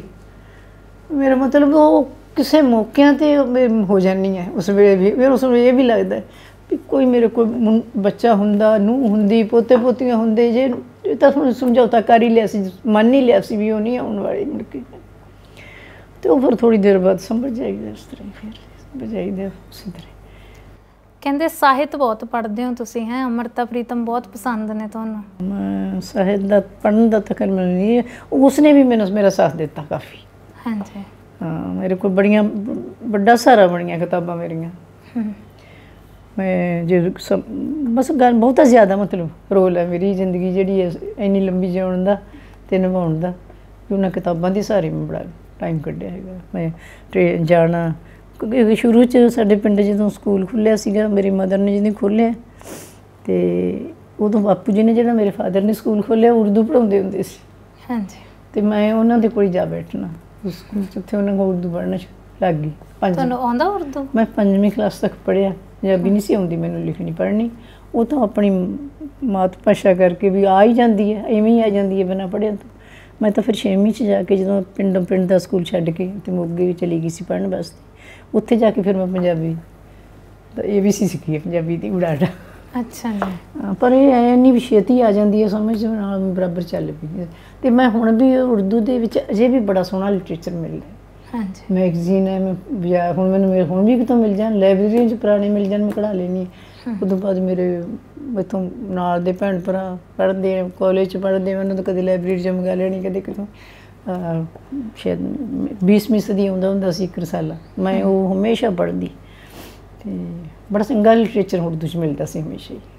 ਤੇ ਪੰਜਾਬੀ ਲੇਖਕਾਂ ਚੋਂ ਕਿਹਨੂੰ ਪੜ੍ਹਦੇ ਹੋ? ਉਹ ਪਹਿਲਾਂ ਤਾਂ ਨਾਵਲ ਹੀ ਸੀ ਕਦੇ ਕਮਲਦੀਪ ਤੇ ਨਾਨਕ ਸਿੰਘ ਦੇ ਹੀ ਪੜ੍ਹ ਛੱਡਦੀ ਸੀ। ਹਾਂਜੀ। ਹੁਣ ਥੋੜਾ ਬਹੁਤ ਜਿਉਂ ਤੋਂ ਬਾਅਦ ਫਿਰ ਮੈਂ ਅੰਮ੍ਰਿਤਾ ਪ੍ਰੀਤਮ ਤੇ ਕਵਿਤਾਵਾਂ ਸੀ ਭਾਈ ਵੀਰ ਸਿੰਘ ਦੀਆਂ ਵਾਰਤਕ ਵੀ ਪੜ੍ਹੀ ਹੈ ਹੁਣ ਕਈ ਮਤਲਬ ਕਮਲ ਪੜ੍ਹਿਆ ਵੈਸੇ ਮੈਂ ਜ਼ਿਆਦਾ ਉਹਦੇ 'ਚ ਕਹਾਣੀਆਂ ਵੀ ਆਉਂਦੀਆਂ ਤੇ ਜਾਂ ਫਿਰ ਕਿਸੇ ਦਾ ਵੀ ਰਾਈਟਰ ਦੀਆਂ ਲੰਬਾ ਨਹੀਂ ਮੈਥੋਂ ਜ਼ਿਆਦਾ ਨਾਵਲ ਨੂੰ ਪੰਜਾਂ ਵੱਡਾ ਕਿਤਾਬ ਪੜ੍ਹੀ ਦੀ ਫਿਰ ਮੈਂ ਉਹ ਕਹਾਣੀਆਂ ਨਹੀਂ ਕਿਸੇ ਚੰਗੇ ਰਾਈਟਰ ਦੀਆਂ ਲਿਖੀਆਂ ਹੁੰਦੀਆਂ ਉਹ ਪੜ੍ਹ ਲੈਂਦੀ ਹਾਂ। ਹੁਣ ਤਾਂ ਟਾਈਮ ਪਾਸ ਮਤਲਬ ਇਹ ਹੈ ਵੀ ਜਦੋਂ ਇਕੱਲੀ ਹੋਵਾਂ ਬੜਾ ਵੱਡਾ ਸਹਾਰਾ ਹੈ। ਹੁਣ ਵੀ ਮੇਰਾ ਇਹੀ ਹੈ ਮੇਰੀ ਉੱਥੇ ਘਰ ਵਾਲੀ ਲਾਇਬ੍ਰੇਰੀ ਦੀਆਂ ਸਾਰੀਆਂ ਜਿੰਨੇ ਖਾਨੇ ਉਹ ਕਿਤਾਬਾਂ ਦੇ ਭਰੇ ਪਏ ਅਜੇ ਤੱਕ ਵੀ। ਹੁਣ ਤਾਂ ਮੈਂ ਹਟ ਗਈ ਟ੍ਰੇਨ 'ਚ ਸਫ਼ਰ ਕਰਨ ਬੱਸ 'ਚ ਹੁੰਦਾ ਹੀ ਨਹੀਂ ਮੈਂ ਬਸ ਜਿੱਥੋਂ ਚੱਲਣਾ ਗੱਡੀ 'ਚ ਬਹਿਣਾ ਉੱਥੋਂ ਲੈ ਕੇ ਕੋਈ ਮੈਗਜ਼ੀਨ ਬਹਿ ਜਾਣਾ ਜਿੱਥੋਂ ਤੱਕ ਸਫ਼ਰ ਕਰਨਾ ਮੈਨੂੰ ਪਤਾ ਹੀ ਨਹੀਂ ਸੀ ਕਿਹੜੇ ਸਟੇਸ਼ਨ ਲੰਘ ਜਾਏ ਤੇ ਮਤਲਬ ਉਹਦੇ ਨਾਲ ਜੁੜੀ ਹੋਣ ਕਰਕੇ ਵੀ ਮੈਨੂੰ ਉਹਦਾ ਬਹੁਤ ਸਾਰਾ ਮਿਲਿਆ। ਤੇ ਜਿੰਨਾ ਸਾਹਿਤ ਤੁਸੀਂ ਪੜ੍ਹਿਆ ਮੇਰੇ ਹਿਸਾਬ ਤੋਂ ਤੁਹਾਨੂੰ ਲਿਖਣਾ ਵੀ ਚਾਹੀਦਾ ਸੀ। ਤੁਸੀਂ ਤਾਂ ਬੜੇ ਛੁਪੇ ਰੁਸਤਮ ਆ ਇੱਕ ਤਰੀਕੇ ਨਾਲ। ਨਹੀਂ ਲਿਖਿਆ ਮੈਂ ਕੁਛ ਨਹੀਂ। ਉਹ ਗੁਣ ਤਾਂ ਇਹਦੇ ਪਾਪਾ 'ਚ ਸੀਗੇ ਸੀ। ਹਾਂਜੀ। ਉਹ ਪੋਇਟਰੀ ਵੀ ਲਿਖਦੇ ਸੀ ਤੇ ਦੂਸਰਾ ਵਾਰਤਕ ਵੀ ਲਿਖਦੇ ਸੀ ਪਰ ਉਹ ਸੀ ਉਹ ਵੀ ਇਹੋ ਜਿਹੇ ਜਿੰਨਾ ਲਿਖਿਆ ਨਾ ਉਹਨਾਂ ਨੇ ਕੁਛ ਨਹੀਂ ਛਪਵਾਇਆ। ਹਾਂਜੀ। ਕਿੰਨੀਆਂ ਉਹਨਾਂ ਦੀਆਂ ਆਪਣੀਆਂ ਪਰਸਨਲ ਡਾਇਰੀਆਂ ਸੀ ਕਿੰਨੀਆਂ ਕਿਤਾਬਾਂ ਸੀ ਕਿੰਨਾ ਕੁਛ ਸੀ। ਬਾਅਦ 'ਚ ਮੈਂ ਦੇਖਿਆ ਕਿਉਂਕਿ ਮੈਂ ਤਾਂ ਕਿਤੇ ਹੋਰ ਹੁੰਦੀ ਸੀ ਨੌਕਰੀ ਕਰਦੀ ਸਕੂਲਾਂ ਟੀਚਰਾਂ ਦੀਆਂ ਤਾਂ ਬਦਲੀਆਂ ਬੜਾ ਘੱਟ ਹੁੰਦੀਆਂ ਉਹ 2 ਸਾਲ ਬਾਅਦ ਕਿਤੇ 2 ਸਾਲ ਬਾਅਦ ਕਿਤੇ ਉਹ ਜਦੋਂ ਫਿਰ ਦੇਖਣਾ ਜਾ ਕੇ ਸਮਾਨ ਚੱਕਣ ਜਾਣਾ ਉਹ ਕਿਤਾਬਾਂ ਦਾ ਫਿਰ ਪਿਆ ਹੋਣਾ ਇੱਦਾਂ ਜਿਵੇਂ ਟੇਬਲ 'ਤੇ ਲੱਗੀਆਂ ਪਈਆਂ ਢੇਰ ਅਤੇ ਬਸ ਉਹ ਪੜ੍ਹਦੇ ਸੀ ਅਤੇ ਜੋ ਲਿਖਿਆ ਵੀ ਉਹਨਾਂ ਨੇ ਜਿੰਨਾ ਉਹ ਵੀ ਉਹਨਾਂ ਦੀ ਬਸ ਜਿਵੇਂ ਉਹ ਛੁਪੇ ਰੁਸਤਮ ਵਾਲੀ ਗੱਲ ਹੀ ਸੀ ਉਹਨੇ ਕੱਢਿਆ ਹੀ ਨਹੀਂ ਬਾਹਰ। ਹਾਂਜੀ।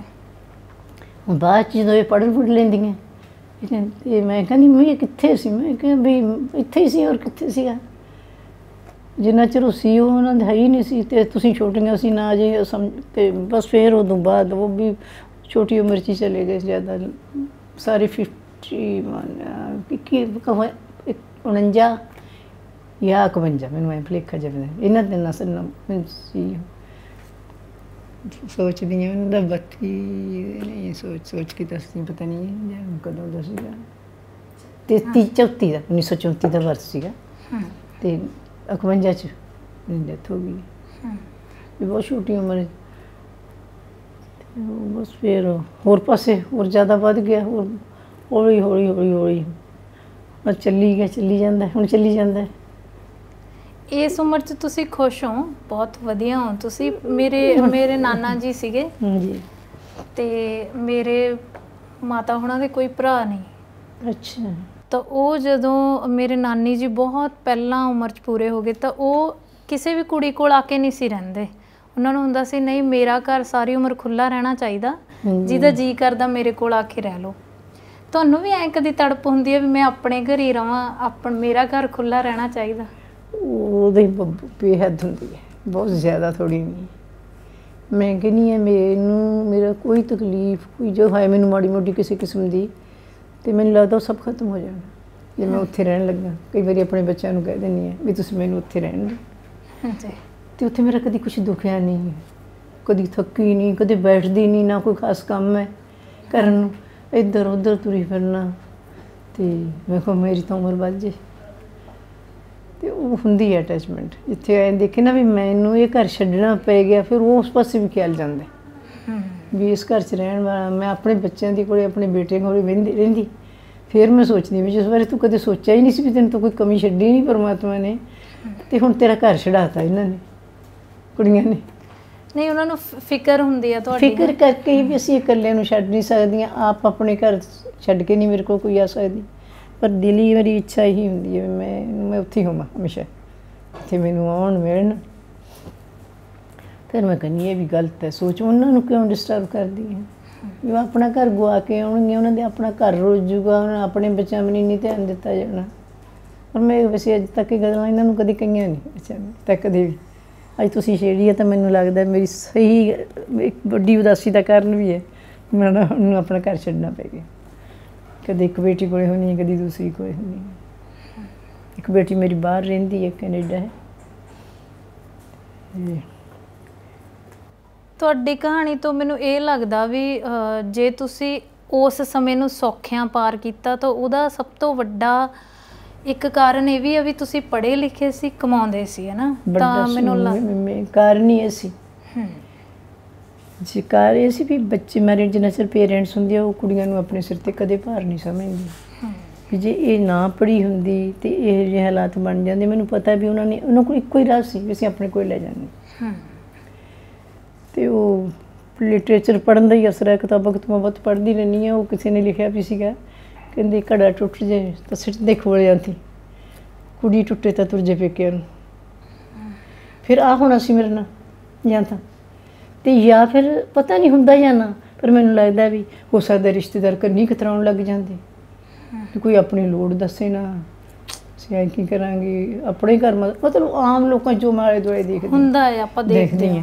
ਫਿਰ ਮੈਂ ਸੋਚਦੀ ਵੀ ਪਰਮਾਤਮਾ ਸੱਚੀ ਉਹਦੇ ਦਾ ਮੇਰੇ ਸਿਰ 'ਤੇ ਉਹਦਾ ਹੱਥ ਹੈ, ਜੋ ਕੁਛ ਵੀ ਹੈ ਮੈਨੂੰ ਝੁਕਣ ਵੀ ਨਹੀਂ ਦਿੱਤਾ ਕਿਸੇ ਅੱਗੇ। ਅਤੇ ਜ਼ਿੰਮੇਵਾਰੀਆਂ ਵੀ ਮੈਂ ਸਾਰੀਆਂ ਠੀਕ ਤਰ੍ਹਾਂ ਜਿਹੋ ਜਿਹੀਆਂ, ਕੋਸ਼ਿਸ਼ ਮੇਰੀ ਇਹ ਸੀ ਵੀ ਦੋਨਾਂ ਦੇ ਹੁੰਦੇ ਜਿਹੋ ਜਿਹੀਆਂ ਨਿਭਾਉਣੀਆਂ ਸੀ, ਮੈਂ ਤਕਰੀਬਨ ਉਸੇ ਕਿਸਮ ਦੀਆਂ ਜਿਵੇਂ ਨਿਭਾਈਆਂ। ਆਪ ਨੂੰ ਸਾਰੀ ਰਾਤ ਨੀਂਦ ਨਾ ਆਉਣੀ, ਇੰਨੀ ਪਰੇਸ਼ਾਨ ਹੋ ਜਾਣਾ ਵੀ ਘਰ ਦੇ ਕੰਮਾਂ ਕਾਰਾਂ ਤੋਂ ਹੀ। ਅੱਜ ਜਦੋਂ ਬੇਟੀਆਂ ਦੇ ਵਿਆਹ ਵੀ ਕਰਨੇ ਸੀ, ਮੈਨੂੰ ਉਹੀ ਲੱਗੀ ਜਾਣਾ ਵੀ ਮੈਂ ਗਲਤ ਫੈਸਲਾ ਲੈ ਜਾਣਾ, ਕੁੜੀਆਂ ਨੂੰ ਕੋਈ ਇਹੋ ਜਿਹਾ ਘਰ ਨਾ ਲੱਭ ਜੇ, ਇਹੋ ਜਿਹੇ ਮੁੰਡੇ ਨਾ ਮਿਲ ਜਾਣ, ਅਤੇ ਕੌਣ ਹੋਰ ਕਰੂਗਾ? ਫਿਰ ਕਰਨਾ ਤਾਂ ਤੈਨੂੰ ਹੀ ਪੈਣਾ ਹੈ। ਬਸ ਇਹਨਾਂ ਸੋਚਾਂ ਵਿਚਾਰਾਂ ਜਿਹੀਆਂ ਦੇ ਵਿੱਚ ਇਸ ਨੇ ਮੈਨੂੰ ਮਤਲਬ ਇੰਨਾ ਕੁ ਤਾਂ ਹੈ ਵੀ ਉਸ ਮੁਸੀਬਤ 'ਚੋਂ ਮੈਂ ਨਿਕਲ ਗਈ। ਇਹ ਗੱਲ ਮੈਂ ਤੁਹਾਨੂੰ ਪੁੱਛਣਾ ਚਾਹੁੰਦੀ ਸੀ ਵੀ ਜਦੋਂ ਤੁਸੀਂ ਆਪਣੀਆਂ ਬੇਟੀਆਂ ਦੇ ਵਿਆਹ ਕੀਤੇ ਸੀ, ਹੈ ਨਾ, ਉਸ ਵਕਤ ਸੱਚੀ ਮਨ ਚਿੱਤੀ 'ਚ ਹੋਊਗਾ, ਕਿਉਂਕਿ ਮੈਂ ਦੇਖਿਆ ਹੈ ਵੀ ਮੇਰੇ ਮੰਮੀ ਕਹਿੰਦੇ ਹੁੰਦੇ ਸੀ ਵੀ ਜਦੋਂ ਮੇਰੇ ਨਾਨਾ ਜੀ ਆਪਣੀਆਂ ਧੀਆਂ ਲਈ ਰਿਸ਼ਤਾ ਦੇਖਣ ਜਾਂਦੇ ਹੁੰਦੇ ਸੀ ਤਾਂ ਉਹ ਕਹਿੰਦੇ ਹੁੰਦੇ ਸੀ ਵੀ ਮੈਂ ਮੁੰਡਾ ਤਾਂ ਵੇਖਿਆ ਆ, ਪਰ ਘਰ ਦੀਆਂ ਜਿਹੜੀਆਂ ਤੀਵੀਆਂ ਨੇ, ਘਰ ਦੀਆਂ ਜਨਾਨੀਆਂ, ਉਹਨਾਂ ਨੂੰ ਸ਼ਾਇਦ ਜੇ ਮੇਰੀ ਨਾਨੀ ਹੁੰਦੀ ਤਾਂ ਜ਼ਿਆਦਾ ਵਧੀਆ ਦੱਸ ਸਕਦੀ ਵੀ ਮੇਰੀ ਧੀ ਲਈ ਇਹ ਘਰ ਸਹੀ ਆ ਜਾਂ ਇਹ ਨਹੀਂ। ਮੈਂ ਤੁਹਾਨੂੰ ਦੱਸ ਕੇ ਹਟੀ ਹਾਂ ਵੀ ਜਦੋਂ ਇਹ ਟਾਈਮ ਆਇਆ, ਇੱਕ ਤਾਂ ਉਸ ਤਰ੍ਹਾਂ ਹੀ ਵੀ ਮਤਲਬ ਡੋਲ ਗਈ ਮੈਂ ਇਸ ਚੀਜ਼ ਨੂੰ ਦੇਖ ਕੇ। ਦੂਜਾ ਫਿਰ ਉਹ ਇਸ ਤੋਂ ਡੋਲ ਗਈ ਵੀ ਜੋ ਫੈਸਲਾ ਲਊਂਗੀ ਉਹ ਗਲਤ ਹੋਊਗਾ। ਅਤੇ ਬਹੁਤ ਚੀਜ਼ ਉਸ ਵੇਲੇ ਸਿਰਫ ਕਦੇ ਮੈਨੂੰ ਇਹ ਨਹੀਂ ਸੀ ਖਿਆਲ ਆਇਆ, ਯਕੀਨ ਮੰਨਿਓ, ਵੀ ਮੇਰਾ ਕੁਛ ਹੁੰਦਾ, ਕੋਈ ਮੇਰੀ ਜ਼ਿੰਮੇਵਾਰੀ ਚੱਕਣ ਵਾਲਾ, ਮੈਂ ਫੈਸਲਾ ਕੋਈ ਲੈ ਲੈਂਦੀ ਵੀ ਉਹ ਠੀਕ ਹੋਣਾ ਸੀ। ਕਿਉਂਕਿ ਉਹ ਚੀਜ਼ ਤੋਂ ਮੈਂ ਪਹਿਲਾਂ ਹੀ ਬੜੀ ਦੂਰ ਚਲੀ ਗਈ ਸੀ ਵੀ ਮੈਂ ਇੱਕ ਤਾਂ ਐਡਜਸਟ ਹੀ ਨਹੀਂ ਸੀ ਕਰ ਪਾਉਂਦੀ। ਪਰ ਫਿਰ ਮੈਂ ਸੋਚਦੀ ਹੁੰਦੀ ਹਾਂ ਵੀ ਜੇ ਫਿਰ ਮੇਰੇ ਹਾਲਾਤ ਹੁੰਦੇ, ਪਤਾ ਨਹੀਂ ਕੀ ਹੁੰਦਾ ਉਦੋਂ। ਅਤੇ ਫਿਰ ਬਸ ਉਹਦਾ ਪਰਮਾਤਮਾ ਦਾ ਸ਼ੁਕਰ ਕਰਦੀ ਹਾਂ ਵੀ ਤੂੰ ਜਿਹੜੇ ਫੜਾ ਮਾਰਦੀ ਹਾਂ, ਦੱਸਦੀ ਹਾਂ ਵੀ ਨਹੀਂ ਮੇਰੇ ਕਦੇ ਇਹੋ ਜਿਹਾ ਪਤਾ ਨਹੀਂ ਖਿਆਲ ਇਸ ਤਰ੍ਹਾਂ ਦੇ ਵੀ ਆ ਜਾਂਦੇ। ਹਾਂਜੀ। ਅਤੇ ਜਿਹੜੀ ਆਪਦੀ ਮਰਜ਼ੀ ਦੇ ਉਲਟ ਬਾਕੀ ਦੀ ਜ਼ਿੰਦਗੀ, ਫਿਰ ਇਹਨਾਂ ਬੱਚਿਆਂ ਬਾਰੇ ਵੀ ਸੋਚਣਾ ਮੇਰੇ ਵੱਸ 'ਚ ਨਾ ਰਹਿ ਜਾਂਦਾ। ਬਸ ਫਿਰ ਸੋਚ ਲੈਣੀ ਪਰਮਾਤਮਾ ਨੇ ਜੋ ਫੈਸਲਾ ਕੀਤਾ ਉਹਨੇ ਮੇਰੇ ਵਾਸਤੇ ਸਹੀ ਕੀਤਾ, ਉਹੀ ਕਰਦਾ ਆ ਰਿਹਾ। ਆਂਟੀ, ਸਹੁਰੇ ਪਰਿਵਾਰ ਦਾ ਸਾਥ ਕਿਵੇਂ ਸੀ ਤੁਹਾਡੇ ਨਾਲ? ਸਹੁਰਾ ਪਰਿਵਾਰ ਤਾਂ ਜੀ ਸਾਡਾ ਐਂ ਸੀ ਵੀ ਉਦੋਂ ਵੀ ਖਿੰਡਿਆ ਜਾ ਪਿਆ ਸੀਗਾ, ਕਿਉਂਕਿ 2 ਬ੍ਰਦਰ ਸੀਗੇ, ਇੱਕ ਮੇਰੇ ਹਸਬੈਂਡ ਸੀਗੇ ਅਤੇ ਦੂਸਰੇ ਉਹਨਾਂ ਦਾ ਸਟੈਪ ਬ੍ਰਦਰ ਸੀ। ਹਾਂਜੀ। ਮੇਰੇ ਮਦਰ ਇਨ ਲਾ ਦੀ ਡੈਥ ਹੋ ਗਈ ਸੀ ਪਹਿਲਾਂ, ਅਤੇ ਦੋਨੋਂ ਹੀ ਸੀ ਕਦੇ ਜਾਣੀ ਸਮਝ ਲਓ ਮੇਰੀ ਨਣਦ ਅਤੇ ਇੱਕ ਦੋਨੇ ਭੈਣ ਭਰਾ ਸੀਗੇ। ਉਹ ਸਹੁਰੇ ਚਲੀ ਗਈ। ਉਸ ਤੋਂ ਬਾਅਦ ਫਾਦਰ ਇਨ ਲਾ ਮੇਰੇ ਇਕੱਲੇ ਰਹਿ ਗਏ, ਇੱਕ ਬੇਟਾ ਸੀਗਾ ਉਹਨਾਂ ਦਾ, ਮੈਨੂੰ ਨਹੀਂ ਸੀ ਲੱਗਦਾ ਵੀ ਘਰੇ ਉੱਥੇ ਮੈਨੂੰ ਕੋਈ ਮਤਲਬ ਬਹੁਤੀ ਨਹੀਂ ਮੈਨੂੰ ਸਪੋਰਟ ਮਿਲੀ, ਸਹੀ ਦੱਸਾਂ। ਹਾਂ, ਤੇ ਬਾਕੀ ਉਹ ਫਿਰ ਉਹਨਾਂ ਦਾ ਬੇਟਾ ਹੋਇਆ। ਫਿਰ ਕਈ ਵਾਰੀ ਮੈਂ ਜੇ ਕਹਿ ਵੀ ਦੇਣਾ ਇੱਕ ਦੋ ਗੱਲਾਂ ਥੋੜ੍ਹੀਆਂ ਜਿਹੀਆਂ ਮੈਨੂੰ ਜਿਹੜੀਆਂ ਪਿੰਚ ਵੀ ਕਰ ਜਾਂਦੀਆਂ ਸੀ ਵੀ ਜ਼ਮੀਨਾਂ ਸੀਗੀ ਬਥੇਰੀ ਉਹਨਾਂ ਕੋਲ। ਉਹ ਕਹਿੰਦੇ ਸੀ ਬਈ ਜ਼ਮੀਨਾਂ ਤਾਂ ਬਗਾਨੇ ਪੁੱਤਾਂ ਨੂੰ ਨਹੀਂ ਮਾਲਕ ਬਣਾਇਆ ਜਾਂਦਾ। ਵੀ ਮੈਂ ਤਾਂ ਹੱਸ ਕੇ ਕਰਨੀ ਸੀ ਅੱਧੋ ਅੱਧੀ। ਅਤੇ ਫਿਰ ਦਿੱਤੀ ਉਹਨਾਂ ਨੇ ਮੈਨੂੰ ਲੋੜ ਜੋਗੀ ਦਿੱਤਾ ਵੀ। ਉਹ ਕਹਿੰਦੇ ਵੀ ਮੈਂ ਤੁਹਾਡੀ ਮਦਦ ਕਰਦਾ ਰਹੂੰਗਾ। ਮੈਂ ਕਿਹਾ ਮਦਦ ਨੂੰ ਤਾਂ ਮੈਨੂੰ ਇਹ ਪਾਲਣ ਜੋਗੀ ਵੀ ਮੈਂ ਹੈਗੀ ਹਾਂ, ਪਰ ਜੋ ਹੁੰਦਾ ਵੀ ਉਹਨਾਂ ਦੇ ਬਾਪ ਦਾ ਹੱਕ ਸੀ। ਉਹ ਫਿਰ ਮੈਂ ਇੱਕ ਦੋ ਵਾਰੀ ਇਸ ਤਰ੍ਹਾਂ ਵੀ ਕਹਿਣਾ, ਮੈਂ ਬਾਪੂ ਜੀ ਇਹ ਕੁੜੀਆਂ ਨਹੀਂ ਰਹੀਆਂ, ਤੁਸੀਂ ਤੁਹਾਡੇ ਬੈਠੇ ਆ, ਤੁਹਾਡੇ ਦੋ ਬੇਟੇ ਸੀ, ਜੇਕਰ ਸਾਡੇ ਆਂਦਾ ਤਾਂ ਕੋਈ ਸੋਚਦੇ ਵੀ, ਅਤੇ ਤੁਸੀਂ ਥੋੜ੍ਹਾ ਠੀਕ ਸਮਝਦੇ। ਪਰ ਵੈਸੇ ਮੈਨੂੰ ਨਹੀਂ ਕਮੀ ਨਹੀਂ ਆਈ, ਅਤੇ ਮੈਨੂੰ ਪਿੰਡ ਵੱਲੋਂ ਇੰਨੀ ਕੋਈ ਸਪੋਰਟ ਵੀ ਨਹੀਂ ਮਿਲੀ ਵੀ ਜੇ ਉਹਨਾਂ ਨੇ ਕਹਿਣਾ ਸੀਗਾ ਵੀ ਅਸੀਂ ਤੁਹਾਨੂੰ ਉਹਨਾਂ ਦਾ ਲਿਆ ਕੇ ਨਹੀਂ ਦੇ ਸਕਦੇ, ਤੁਹਾਨੂੰ ਸਾਰਾ ਕੁਛ ਉਹਦਾ ਜੋ ਬਣਦਾ। ਅਤੇ ਬਸ ਮੈਨੂੰ ਇਹ ਹੈ ਵੀ ਮੈਨੂੰ ਕੋਈ ਕਮੀ ਨਹੀਂ ਆਈ ਉਹ ਪੈਸੇ ਇਹਨਾਂ ਚੀਜ਼ਾਂ ਵੱਲੋਂ। ਅਤੇ ਥੋੜ੍ਹਾ ਜਿਹਾ ਗਿਲਾ ਜ਼ਰੂਰ ਆਇਆ ਉਸ ਪਰਿਵਾਰ 'ਤੇ ਵੀ ਤੁਸੀਂ ਕਹਿਣਾ ਸੀ ਵੀ ਮੈਂ ਬੈਠਾ ਜੇ ਬਾਪ ਦਾਦਾ ਬਾਪ ਵਰਗਾ ਹੀ ਹੁੰਦਾ। ਉਹ ਚੰਗੇ ਸੀ, ਬਹੁਤ ਪਿਆਰ ਕਰਦੇ ਸੀ ਉਹਨਾਂ ਨੂੰ। ਸੋਚ ਸੀ ਹੁੰਦੀ ਆਪਣੇ ਲੋਕਾਂ 'ਚ, ਸਮਾਜ 'ਚ ਇਹ ਹੈ ਵੀ ਘਰ ਦੀਆਂ ਜਿਹੜੀਆਂ ਜ਼ਮੀਨਾਂ ਘਰੇ ਹੀ ਰਹਿਣ, ਵੀ ਚਾਹੇ ਮੁੰਡੇ ਆਪਦੇ ਧੀਆਂ ਦੇ ਕੇ ਪੁੱਤ ਬਣਾਏ ਹੁੰਦੇ, ਘਰੋਂ ਬਾਹਰ ਨਾ ਜਾਣ, ਬਗਾਨੇ ਪੁੱਤ ਹੀ ਕਹਿੰਦੇ ਆ। ਬਿਲਕੁਲ, ਬਗਾਨੇ ਪੁੱਤ ਵੀ ਉਹਨਾਂ ਨੂੰ ਨਹੀਂ ਆਪਦੀ ਖੇਤਾਂ 'ਚ ਵਾੜੀ ਦਾ ਹੁੰਦਾ। ਬਸ ਉਸ ਨੇ ਮੈਨੂੰ ਤੋੜਤਾ ਬਿਲਕੁਲ। ਮੈਂ ਕਿਹਾ ਵੀ ਤੂੰ ਆਪ ਲੱਕ ਬਣ ਜਾ, ਤੇਰੇ ਨਾਲ ਪਰਮਾਤਮਾ, ਤੂੰ ਇਹਨਾਂ ਤੋਂ ਕੀ ਉਮੀਦ ਰੱਖਦਾ। ਉਹ ਛੱਡਤਾ ਬਿਲਕੁਲ। ਮਿਲਦੇ ਰਹੇ ਹੈ ਆਉਂਦੇ ਜਿਹੜੇ ਸਾਡੇ ਕੋਲ ਜਿੱਥੇ ਵੀ ਸੀ, ਰਿਸਪੈਕਟ ਉਹਨਾਂ ਦੀ ਮੈਂ ਕਰਦੀ ਰਹੀ ਹਾਂ, ਸੱਚੇ ਦਿਲੋਂ ਕਰਦੀ ਰਹੀ ਹਾਂ। ਇਹਨਾਂ ਨੂੰ ਵੀ ਪਿਆਰ ਕਰਦੇ ਸੀ ਬੱਚਿਆਂ ਨੂੰ, ਪਰ ਮੇਰੇ ਦਿਲ 'ਤੇ ਜਾਣੀ ਉਹ ਸੱਟ ਜੀ ਵੱਜੀ ਉਦੋਂ। ਅਤੇ ਉਸ ਤੋਂ ਬਾਅਦ ਬਸ ਪਿੰਡ ਮੈਂ ਬਹੁਤ ਘੱਟ ਗਈ ਹਾਂ ਵੀ ਜਾਣਾ ਵੀ ਤਾਂ ਚਲੋ ਕੀ ਕਰਨਾ ਹੈ ਇਹਦੀਆਂ ਛੁੱਟੀਆਂ 'ਚ, ਕਦੇ ਛੁੱਟੀ ਛਾਟੀ ਆਉਣੀ, ਕਦੇ ਬਸ ਉਦੋਂ ਕਦੀ ਕਦਾਈ। ਬਸ ਐਂ ਹੋ ਗਿਆ ਵੀ ਉਹਨਾਂ ਦਾ ਐਟੀਟਿਊਡ ਜੇ ਮੈਨੂੰ ਚੰਗਾ ਨਾ ਲੱਗਿਆ ਉਸ ਵੇਲੇ। ਘਰ ਆਉਣਾ ਹੈ ਭਾਈ, ਮੈਂ ਬੜੀਆਂ ਮੌਤਾਂ ਦੇਖੀਆਂ, ਮੈਂ ਬੜੀਆਂ ਨੂੰ ਐਂ ਕਰਿਆ। ਮੈਂ ਕਿਹਾ ਵੀ ਉਹ ਦੇਖੀ ਜ਼ਰੂਰ ਤੁਸੀਂ, ਉਹ ਤਾਂ ਹੁੰਦਾ ਇਸ ਵੇਲੇ ਤਾਂ ਇਹ ਹੁੰਦਾ ਤੁਸੀਂ ਵਿੱਚ ਬੈਠੋ ਆ ਕੇ ਇਹਨਾਂ ਦੇ ਵਿੱਚ, ਇਹਨਾਂ ਦਾ ਬਾਪ ਬਣ ਕੇ ਬੈਠੋ। ਅਤੇ ਉਹ ਤਾਂ ਬੱਚੇ ਤਾਂ ਉਹ ਪਰਮਾਤਮਾ ਨੇ ਕੁਛ ਕਰਨਾ ਹੁੰਦਾ। ਅਤੇ ਪਰ ਆਈ ਨਹੀਂ, ਵਾਹਿਗੁਰੂ ਦੀ ਲੱਖ ਕਿਰਪਾ ਹੈ, ਮੈਨੂੰ ਕਦੇ ਕੋਈ ਦਿੱਕਤ ਨਹੀਂ ਆਈ। ਮੈਂ ਬੜਾ ਸੋਹਣੀ ਤਰ੍ਹਾਂ ਇਹਨਾਂ ਨੂੰ ਬੱਚਿਆਂ ਨੂੰ ਆਪਦਿਆਂ ਨੂੰ ਬੜੀ ਛੇਤੀ ਸਮਝਣ ਲੱਗ ਗਈਆਂ ਸੀ।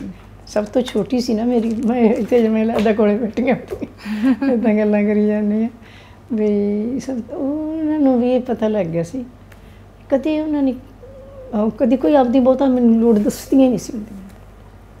ਬਸ ਫਿਰ ਉਹਦਾ ਵੱਡੀ ਕੁੜੀ ਮੇਰੀ ਜੋਬ ਕਰਦੀ ਹੈ ਇੱਥੇ ਹੀ, ਗੈਸਟਡ ਪੋਸਟ 'ਤੇ ਉਹ ਲੱਗੀ ਹੋਈ ਹੈ। ਇਹ ਦੂਸਰੀ ਹੈਗੀ ਆ, ਉਹ ਕੈਨੇਡਾ ਰਹਿੰਦੀ ਹੈ, ਕੈਲਗਰੀ। ਬੜਾ ਚੰਗਾ ਪਰਿਵਾਰ ਹੈ ਉਹਨਾਂ ਦਾ, ਬਹੁਤ ਵਧੀਆ, ਬਹੁਤ ਸੋਹਣੀ ਤਰ੍ਹਾਂ ਸੈਟਲ ਹੋਈ ਹੈ। ਤੀਸਰੀ ਵੀ ਕੁੜੀ ਨੂੰ ਬਹੁਤ ਚੰਗਾ ਨਾਈਸ ਪਰਿਵਾਰ ਮਿਲਿਆ, ਵਿਆਹੀ ਹੋਈ ਹੈ, ਪਟਿਆਲੇ ਉਹਦੇ ਸਹੁਰੇ ਹੈ, ਅਤੇ ਬੜੇ ਚੰਗੇ ਨੇ। ਜਦੋਂ ਜਿੰਨਾ ਕੁ ਜਿਹੜਾ ਜਿਵੇਂ ਸਾਡੇ ਨਾਲ ਮੇਰੇ ਨਾਲ ਰਿਸ਼ਤੇਦਾਰੀਆਂ ਬਣਦੀਆਂ ਰਹੀਆਂ, ਉਹਨਾਂ ਨੇ ਮੇਰਾ ਪੂਰੀ ਤਰ੍ਹਾਂ ਸਾਥ ਦਿੱਤਾ, ਸਾਰੇ ਰਿਸ਼ਤੇਦਾਰਾਂ ਨੇ। ਅਤੇ ਉਸ ਬਸ ਨਿਕਲ ਗਏ ਜੀ ਉਸ, ਇਸ ਕਰਕੇ ਉਹਨਾਂ ਦੁੱਖਾਂ ਤਕਲੀਫਾਂ 'ਚੋਂ ਹੁਣ ਤਾਂ ਮੈਂ ਠੀਕ ਹੈ, ਖੁਸ਼ ਹੈ। ਹੁਣ ਤਾਂ ਇਹੋ ਚਾਹੁੰਦੀ ਹਾਂ ਵੀ ਬਸ ਇਹਨਾਂ ਨੂੰ ਬੱਚਿਆਂ ਨੂੰ ਖੁਸ਼ ਉਹਨਾਂ ਚਿਰ ਮੈਨੂੰ ਜ਼ਿੰਦਗੀ ਦੇ, ਜਿੰਨਾ ਚਿਰ ਮੈਂ ਇਹਨਾਂ ਦੀ ਖੁਸ਼ੀਆਂ ਦੇਖਦੀ ਦੁਨੀਆ ਤੋਂ ਜਾਵਾਂ। ਆਪਣੀ ਕਹਾਣੀ ਤੋਂ ਤੁਸੀਂ ਹੋਰਾਂ ਨੂੰ ਕੀ ਕਹਿਣਾ ਚਾਹੁੰਦੇ ਹੋ, ਹੋਰ ਕੁੜੀਆਂ ਨੂੰ ਜਾਂ ਉਹਨਾਂ ਦੇ ਮਾਪਿਆਂ ਨੂੰ? ਮੇਰੀ ਤਾਂ ਇੱਕ ਤਾਂ ਵੱਡੀ ਇੱਛਾ ਜੀ ਇਹੋ ਹੈ ਵੀ ਹਰ ਮਾਪਿਆਂ ਨੂੰ ਇੱਕ ਬੇਨਤੀ ਹੈ ਵੀ ਬੱਚੇ ਮੁੰਡਿਆਂ ਨੂੰ ਪੜ੍ਹਾ ਸਕੋ ਜਾਂ ਨਾ ਸਕੋ, ਕੁੜੀਆਂ ਨੂੰ ਜ਼ਰੂਰ ਪੜ੍ਹਾਓ। ਉਹਨਾਂ ਨੂੰ ਤੁਸੀਂ ਜਾਇਦਾਦਾਂ ਬਣੀਆਂ ਵੀ ਬੱਚੇ ਮੁੰਡਿਆਂ ਨੂੰ ਦੇਣੀਆਂ ਹੈ, ਅਤੇ ਉਹਨਾਂ ਨੂੰ ਮੌਕੇ ਵੀ ਬੜੇ ਮਿਲਣਗੇ ਕਰ ਸਕਣ ਦੀ, ਪਰ ਕੁੜੀ ਜਿਹੜੀ ਹੈ ਉਹਨੂੰ ਤਾਂ ਤੁਹਾਡੀ ਸਭ ਤੋਂ ਵੱਡੀ ਦੇਣ ਹੋਊਗੀ ਵੀ ਬੱਚਿਆਂ ਨੂੰ ਪੜ੍ਹਾਓ। ਅਤੇ ਉਹਨਾਂ ਨੂੰ ਹੋਰਾਂ ਲੋਕਾਂ ਵਾਸਤੇ ਵੀ, ਆਪਣੇ ਪਰਿਵਾਰ ਨੂੰ ਵੀ, ਬੱਚਿਆਂ ਨੂੰ ਵੀ ਕਹਿੰਦੀ ਹਾਂ ਵੀ ਰੱਬ ਕਰੇ ਤੁਹਾਨੂੰ ਜ਼ਿੰਦਗੀ 'ਚ ਕੋਈ ਦਿੱਕਤ ਨਾ ਆਵੇ, ਪਰ ਤੁਸੀਂ ਆਪਣੀਆਂ ਬੇਟੀਆਂ ਨੂੰ ਪੈਰਾਂ 'ਤੇ ਜ਼ਰੂਰ ਖੜੇ ਕਰਨਾ। ਇਹ ਨਾ ਸੋਚੋ ਵੀ ਉਦੋਂ ਪਹਿਲਾਂ ਉਹਦੀ ਪੜ੍ਹਾਈ ਖਤਮ ਕਰੋ, ਪੈਰਾਂ 'ਤੇ ਖੜੀਆਂ ਜ਼ਰੂਰ ਕਰੋ ਆਪਣੇ ਬੱਚਿਆਂ ਨੂੰ। ਫਿਰ ਕਈ ਵਾਰੀ ਮੈਂ ਆਪਣੇ ਬਾਰੇ ਸੋਚਣ ਲੱਗ ਜਾਂਦੀ ਹਾਂ ਵੀ ਤੂੰ ਫਿਰ ਇਹ ਸੋਚਦੀ ਹਾਂ ਵੀ ਦੁੱਖ ਵਿਪਤਾ ਆਊ ਅਤੇ ਕੰਮ ਆਊ, ਵੀ ਵੈਸੇ ਵੀ ਆਪਾਂ ਇਹ ਤਾਂ ਹੈਗੇ ਤਾਂ ਚੰਗੀ ਚੀਜ਼ ਹੀ ਹੈ, ਬੱਚਾ ਆਪਣੇ ਇੰਡੀਪੈਂਡੈਂਟ ਹੋਵੇ, ਰਿਸਪੈਕਟ ਸਮਾਜ 'ਚ ਵੀ ਮਿਲਦੀ ਹੈ, ਘਰ ਵੱਲੋਂ ਵੀ ਮਿਲਦੀ ਹੈ। ਵੀ ਬਸ ਉਹ ਵਾਹਿਗੁਰੂ ਹੋਈ ਅਰਦਾਸ ਕਰਦੀ ਹਾਂ ਵੀ ਕਿਸੇ ਵੀ ਘਰ ਦੀ ਕੋਈ ਵੀ ਕੁੜੀ ਹੈ ਜ਼ਿੰਦਗੀ 'ਚ ਉਹਨੂੰ ਨਾ ਵੀ ਆਪਣੇ ਪੈਰਾਂ 'ਤੇ ਖੜੇ ਮਾਪੇ ਜ਼ਰੂਰ ਕਰਨ।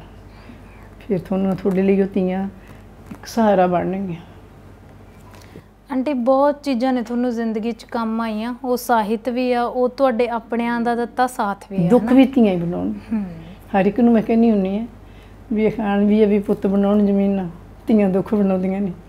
ਤੇ ਬਾਕੀ ਆਪ ਵੀ ਸੌਖੀਆਂ ਰਹਿਣਗੀਆਂ, ਆਪਦੇ ਬੱਚਿਆਂ ਨੂੰ ਆਪਦੇ ਪਰਿਵਾਰ ਨੂੰ ਬਹੁਤ ਚੰਗਾ ਮਤਲਬ ਆਦਰਸ਼ ਬਣਨਗੀਆਂ। ਤੇ ਬੱਚਿਆਂ ਨੂੰ ਚੰਗੀ ਤਾਲੀਮ ਦਿਓ, ਚੰਗੇ ਸੰਸਕਾਰ ਦਿਓ। ਮੈਨੂੰ ਐਂ ਲੱਗਿਆ ਅੱਜ ਜਿਵੇਂ ਮੈਂ ਆਪਣੀ ਮਾਂ ਕੋਲੇ ਬਹਿ ਕੇ ਬਹੁਤ ਸਾਰੀਆਂ ਗੱਲਾਂ ਸੁਣੀਆਂ ਨੇ। ਮੈਨੂੰ ਵੀ ਅੱਜ ਐਂ ਲੱਗਦਾ ਵੀ ਆਪਣੀ ਇੱਕ ਬੇਟੀ ਨੇ ਗੱਲਾਂ ਕਰ ਲਈਆਂ। ਮੈਨੂੰ ਐਂ ਲੱਗਦਾ ਵੀ ਕੋਈ ਬੜੀ ਹਮਦਰਦ ਧੀ ਆ ਕੇ ਮੇਰੇ ਕੋਲ ਬੈਠੀ ਹੈ ਤੇ ਮੇਰਾ ਦੁੱਖ ਸੁੱਖ ਵੰਡ ਰਹੀ ਹੈ। ਹਮੇਸ਼ਾ ਖੁਸ਼ ਰਿਹਾ ਕਰੋ ਤੁਸੀਂ, ਹਮੇਸ਼ਾ ਇਸੇ ਚੜ੍ਹਦੀ ਕਲਾ ਨਾਲ ਜ਼ਿੰਦਗੀ ਨੂੰ ਜਿਉਂ ਜਿਹੜਾ ਸਫ਼ਰ ਤੁਸੀਂ ਇੰਨੇ ਸਾਲਾਂ ਦਾ ਜਿਸ ਨਜ਼ਰੀਏ ਨਾਲ ਤੈਅ ਕੀਤਾ ਨਾ, ਮੈਂ ਹਮੇਸ਼ਾ ਇਹੀ ਦੁਆ ਕਰੂੰਗੀ ਤੁਹਾਡੇ ਲਈ। ਤੇ ਬਾਕੀ ਤੁਹਾਨੂੰ ਹਮੇਸ਼ਾ ਮਿਲਣ ਦਾ ਮੌਕਾ ਮਿਲਦਾ ਤਾਂ ਗੱਲਾਂ ਬਾਤਾਂ ਆਪਣੀਆਂ ਤਾਂ ਹਮੇਸ਼ਾ ਹੁੰਦੀਆਂ ਰਹਿਣਗੀਆਂ, ਹੋਰ ਵੀ ਹੋਣਗੀਆਂ। ਤੇ ਚੰਗਾ ਲੱਗਿਆ ਤੁਸੀਂ ਮੇਰੇ ਨਾਲ ਗੱਲਾਂ ਕੀਤੀਆਂ। ਮੈਨੂੰ ਵੀ ਬਹੁਤ ਖੁਸ਼ੀ ਹੈ ਤੁਹਾਨੂੰ ਮਿਲ ਕੇ। ਇਹ ਸਨ ਅਮਰਜੀਤ ਕੌਰ, ਉਹਨਾਂ ਨੇ ਆਪਣੀ ਜ਼ਿੰਦਗੀ ਦੀ ਕਹਾਣੀ ਆਪਾਂ ਨੂੰ ਸੁਣਾਈ। ਸ਼ਾਇਦ ਥੋੜ੍ਹਾ ਜਿਹਾ ਵਕਤ ਉਹਨਾਂ ਦਾ ਸੌਖਾ ਰਿਹਾ ਕਿਉਂਕਿ ਉਹ ਆਪਣੇ ਪੈਰਾਂ 'ਤੇ ਖੜ੍ਹੇ ਸੀ, ਕਮਾਉਂਦੇ ਸੀ, ਪਰ ਫਿਰ ਵੀ ਕਿਤੇ ਨਾ ਕਿਤੇ ਉਹ ਸਭ ਕੁਝ ਵੀ ਉਹਨਾਂ ਨੇ ਵੇਖਿਆ ਜੋ ਅਕਸਰ ਕੁੜੀਆਂ ਨੂੰ ਵੇਖਣ ਨੂੰ ਮਿਲਦਾ ਹੈ ਕਿ ਜਦੋਂ ਜ਼ਿੰਦਗੀ 'ਚ ਕੁਛ ਇਹੋ ਜਿਹਾ ਵਾਪਰ ਜਾਂਦਾ, ਤੁਹਾਡਾ ਸਾਥੀ ਦੁਨੀਆ ਤੋਂ ਜਾਂਦਾ, ਤਾਂ ਸਹੁਰੇ ਪਰਿਵਾਰ ਦਾ ਜਿਹੜਾ ਇੱਕ ਨਜ਼ਰੀਆ ਹੁੰਦਾ ਉਹ ਬਿਲਕੁਲ ਬਦਲ ਜਾਂਦਾ। ਤੇ ਇਹ ਗੱਲ ਕੋਈ ਨਵੀਂ ਨਹੀਂ, ਜਦੋਂ ਅਸੀਂ ਆਮ ਹੀ ਸੁਣਦੇ ਹਾਂ ਕਿ ਲੋਕੀ ਕਹਿ ਦਿੰਦੇ ਨੇ ਕਿ ਹੱਕ ਨੇ ਜਿਹੜੇ ਉਹ ਕਦੀ ਬੇਗਾਨੇ ਪੁੱਤਾਂ ਕੋਲ ਨਹੀਂ ਜਾਣੇ ਚਾਹੀਦੇ। ਪਰ ਇਸ ਕਹਾਣੀ ਤੋਂ ਬਹੁਤ ਸਾਰੇ ਉਹਨਾਂ ਲੋਕਾਂ ਨੂੰ ਸਿੱਖਣਾ ਚਾਹੀਦਾ ਹੈ ਕਿ ਜਦੋਂ ਅਸੀਂ ਕਿਸੇ ਦੀ ਧੀ ਨੂੰ ਆਪਣੀ ਧੀ ਬਣਾ ਕੇ ਆਪਣੇ ਘਰ ਲੈ ਕੇ ਆਉਂਦੇ ਹਾਂ ਤਾਂ ਇਹੋ ਜਿਹੇ ਹਾਦਸਿਆਂ ਤੋਂ ਬਾਅਦ ਸਾਡੀ ਜ਼ਿੰਮੇਵਾਰੀ ਹੈ ਜਿਹੜੀ ਉਹ ਦੂਣੀ ਹੋ ਜਾਂਦੀ ਹੈ। ਤੇ ਉਹਨਾਂ ਦੇ ਸਫ਼ਰ ਤੋਂ ਅਸੀਂ ਬਹੁਤ ਕੁਝ ਸਿੱਖਿਆ ਹੈ, ਪਰ ਜੋ ਸਿੱਖਿਆ ਉਹਨਾਂ ਨੇ ਅਖੀਰ 'ਤੇ ਸਾਨੂੰ ਦਿੱਤੀ ਹੈ ਕਿ ਤੁਸੀਂ ਪੁੱਤਰਾਂ ਨੂੰ ਸ਼ਾਇਦ ਉਨੇ ਮੌਕੇ ਚਾਹੇ ਨਾ ਦਿਓ ਕਿਉਂਕਿ ਉਹਨਾਂ ਨੂੰ ਜਾਇਦਾਦਾਂ ਮਿਲਦੀਆਂ ਨੇ ਤਾਂ ਉਹਨਾਂ ਨੂੰ ਮੌਕੇ ਜਿਹੜੇ ਕੁਦਰਤੀ ਤੌਰ 'ਤੇ ਮਿਲ ਜਾਂਦੇ ਨੇ, ਪਰ ਧੀਆਂ ਨੂੰ ਪੜ੍ਹਾਓ ਲਿਖਾਓ, ਉਹਨਾਂ ਦੇ ਪੈਰਾਂ 'ਤੇ ਖੜ੍ਹੇ ਕਰੋ ਤਾਂ ਜੋ ਜਿਵੇਂ ਉਹਨਾਂ ਨੇ ਕਿਹਾ ਕਿ ਜ਼ਰੂਰੀ ਨਹੀਂ ਕਿ ਜ਼ਿੰਦਗੀ 'ਤੇ ਮੁਸੀਬਤ ਆਏਗੀ ਅਤੇ ਫਿਰ ਉਹ ਪੜ੍ਹਾਈ ਲਿਖਾਈ ਜਾਂ ਉਹਨਾਂ ਦਾ ਪੈਰਾਂ 'ਤੇ ਖੜ੍ਹੇ ਹੋਣਾ ਉਹਨਾਂ ਦੇ ਕੰਮ ਆਏਗਾ। ਉਹਨਾਂ ਨੂੰ ਰੁਤਬਾ ਵੀ ਮਿਲਦਾ, ਸਮਾਜ 'ਚ ਸਤਿਕਾਰ ਵੀ ਮਿਲਦਾ ਅਤੇ ਚੰਗੇ ਮਾੜੇ ਵਕਤ ਉਹ ਆਪਣਾ ਜਿਹੜਾ ਗੁਜ਼ਾਰਾ ਹੈ ਉਸ ਆਪਣੀ ਤਾਲੀਮ ਦੇ ਸਿਰ 'ਤੇ ਵੀ ਕਰ ਸਕਦੀਆਂ ਨੇ। ਉਮੀਦ ਹੈ ਕਿ ਤੁਹਾਨੂੰ ਵੀ ਕੁਛ ਨਾ ਕੁਛ ਜ਼ਰੂਰ ਸਿੱਖਣ ਨੂੰ ਮਿਲਿਆ ਹੋਵੇਗਾ। ਅਗਲੀ ਵਾਰ ਫਿਰ ਤੋਂ ਕਿਸੇ ਹੋਰ ਸ਼ਖਸੀਅਤ ਨਾਲ ਹਾਜ਼ਰ ਹੋਵਾਂਗੇ। ਤਦ ਤੱਕ ਲਈ ਸਤਿ ਸ਼੍ਰੀ ਅਕਾਲ।